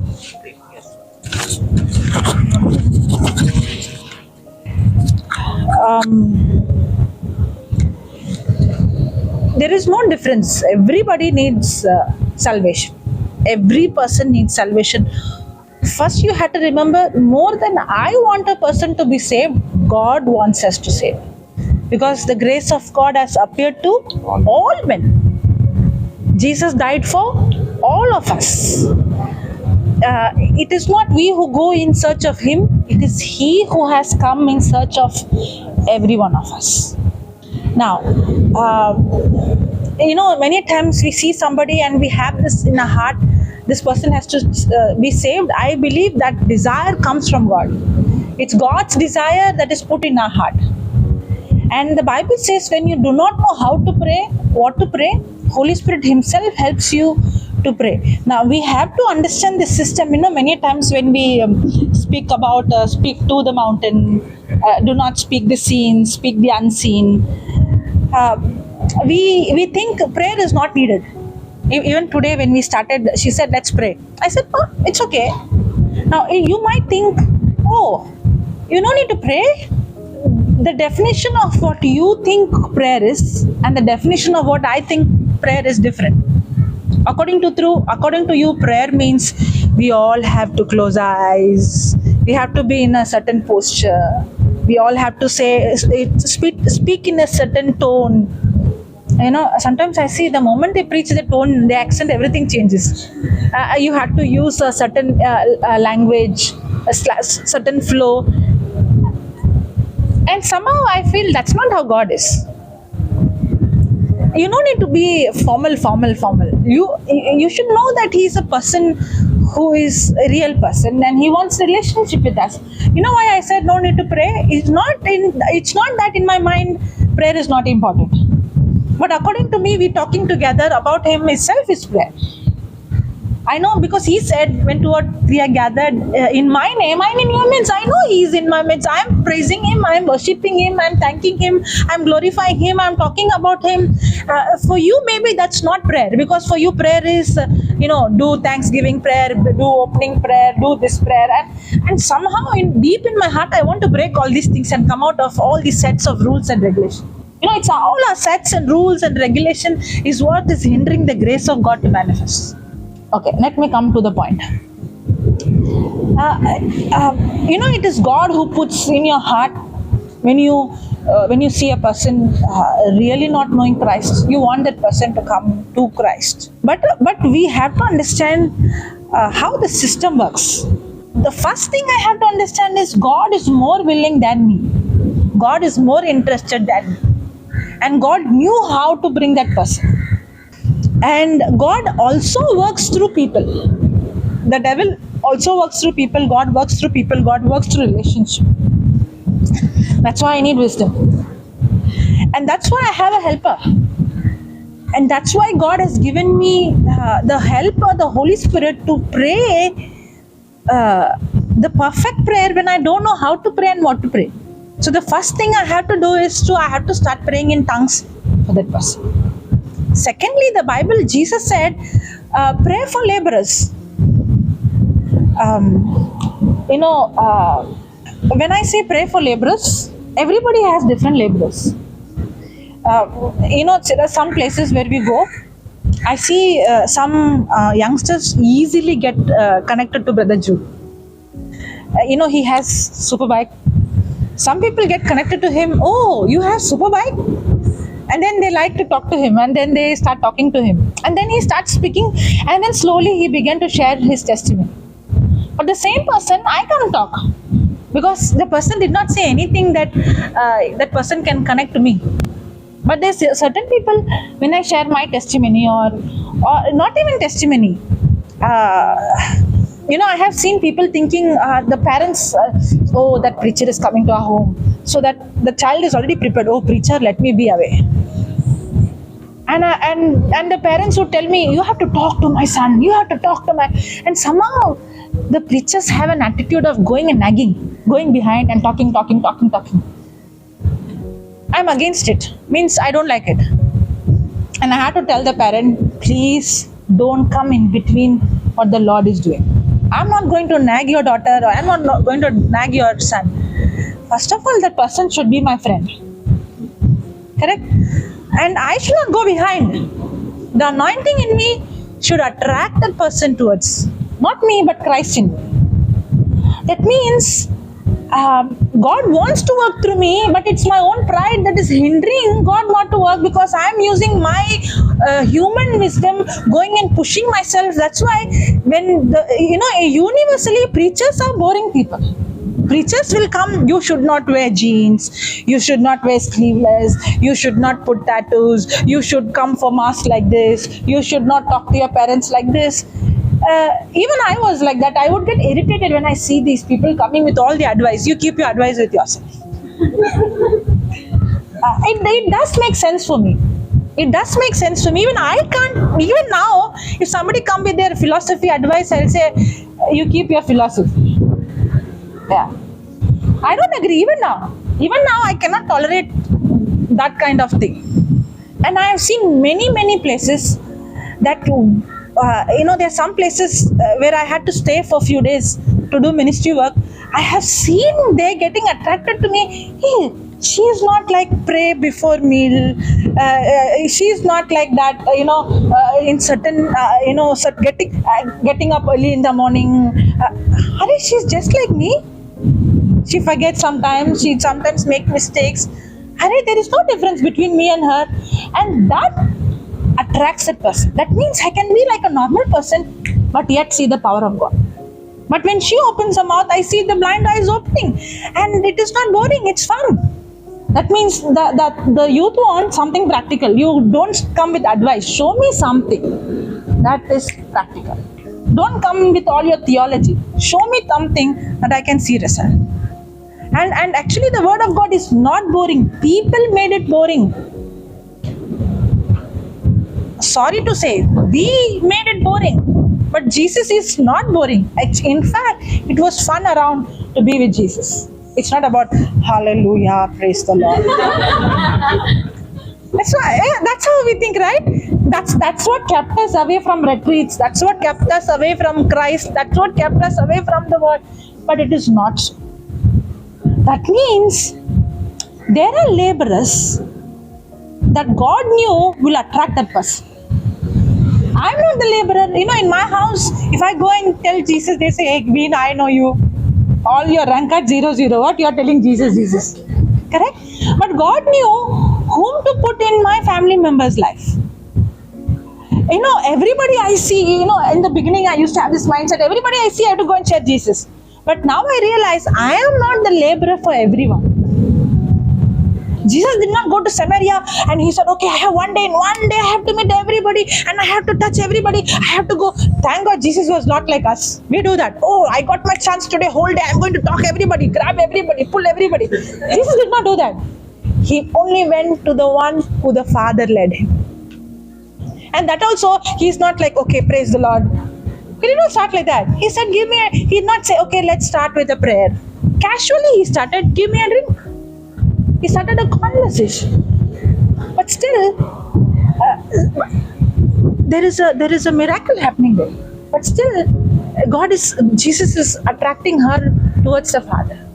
And that one Samaritan woman went into the city and touched. Jesus did not go and work hard, going to every person in the Samaria. That one person, how effortless it was, right? And that too, Jesus did not use his intelligence. He was operating through grace, the gift. And she knew, how can he knew that I was having 5 husbands and I'm living with the one now? That is supernatural. You know how we are trying to win souls? We are using that is pride. We are using our intelligence, we are using our smartness, we are using our brain, we are going behind, we are trying to convince, we are trying to talk, we are trying, and we are becoming tired. This person is not believing only. But if but a person is operating in the gift, says one word, and that person is like, for example, when he said, "Hey Mary, you are climbing Mount Everest or what?" And she's like, "How come you know I'm climbing Mount Everest?" One word, it's very casual, and she's like, from that moment, she's like, "This is really God talking to me." Correct? It's not very difficult. It's so easy. It's so effortless, and it's fun. It's not boring. Now, usually earlier you would say, "Arey, when will this person finish here? Talking and talking and talking. How long will I see?" But now how it is? Hey, I want to know more. I want to know more. It's interesting. In the same way, more than us, it is God who is willing to reveal Himself. This God is the same, but all these days you had a different picture about Him. You had a different philosophy about Him. You saw God as a strict person because that's what the world showed you. God is strict. You can't mess around with Him. You have to be in a certain way. You have to sit in a certain way. Then you have to raise. You know, when praise and worship goes, they say, "Raise your hand, raise your hand." I get irritated. Why are you telling raise my hand? I have to raise my hand. That should come from my heart. Even today, no, if I go to any worship and they say, raise your hand, I'll walk up from there. I get irritated because it's like exercise. Raise your hand, clap your hand, do this, stand like this, kneel down like that. Not necessary.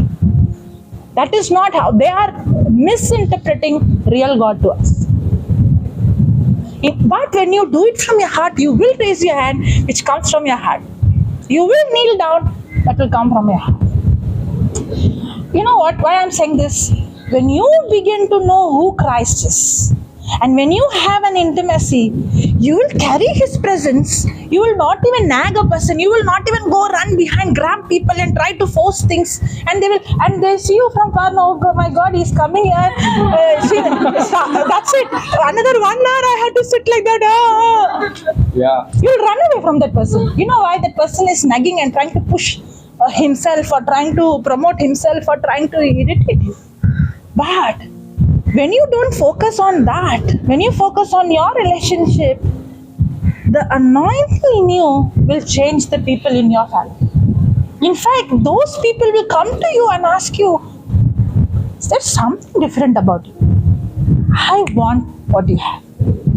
Now when you open your mouth and speak no, the person is like, can't you speak little more? I want to hear. And not necessarily I am the laborer for everyone. Now that's the problem with people, you know, they think, okay, Sister Jocelyn is the laborer for my son, my daughter. No, don't do that. And you are putting my video every time in your house, and already they're like, oh my God, she talks a lot. But not necessarily I am the laborer for that person. But God knew. Now as a person who's praying, you should believe Jesus said pray for the laborer. Now I have to pray, Lord, I thank you for sending the right laborer. Because the Bible says when you pray, believe you have received it. So I believe, Lord, that no matter which part of the world the laborer is, and I believe right now you have sent the laborer. And I thank you, Lord, you have put angels, ministering spirit to minister, and you have sent the angels to bring that laborer into his life or into her life. And the Bible also says the God of this world has blinded him from receiving the truth. In the name of Jesus, I use authority and I bind. Yesterday you spoke to the sea, right? The same way you speak to the spirit that is blinding his eyes. I bind the spirit of unbelief that his eyes are open. And I believe, Lord, that this person is changed. But it's like you got conceived or the consumption has taken place in your spiritual womb, where you begin to see this person has received salvation. But don't stop. Keep watering. How do you keep watering? By giving thanks and by continuing to pray in tongues. And surely you will see at the right season, because when the consumption takes place, the very day the baby won't be born. There is a process of pregnancy.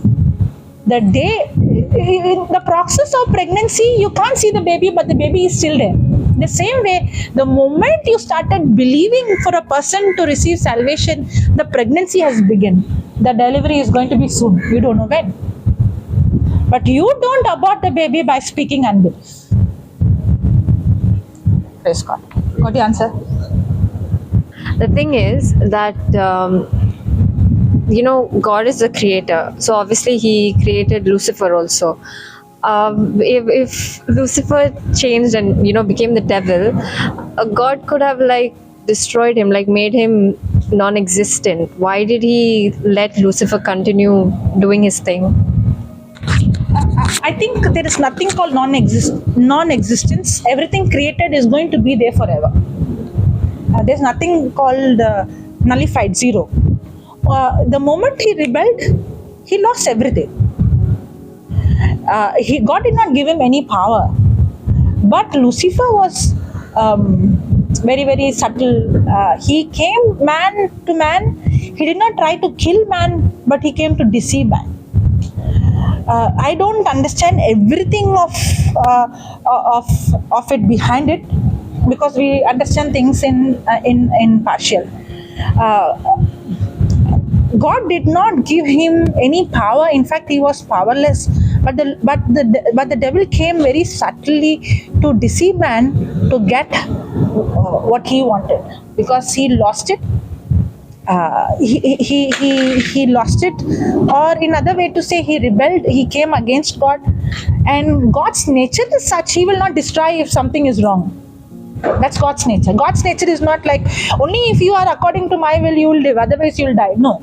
He has given a certain of freedom of choice, just like how he has given a freedom of choice to the enemy also, to the devil also, means to the angels also.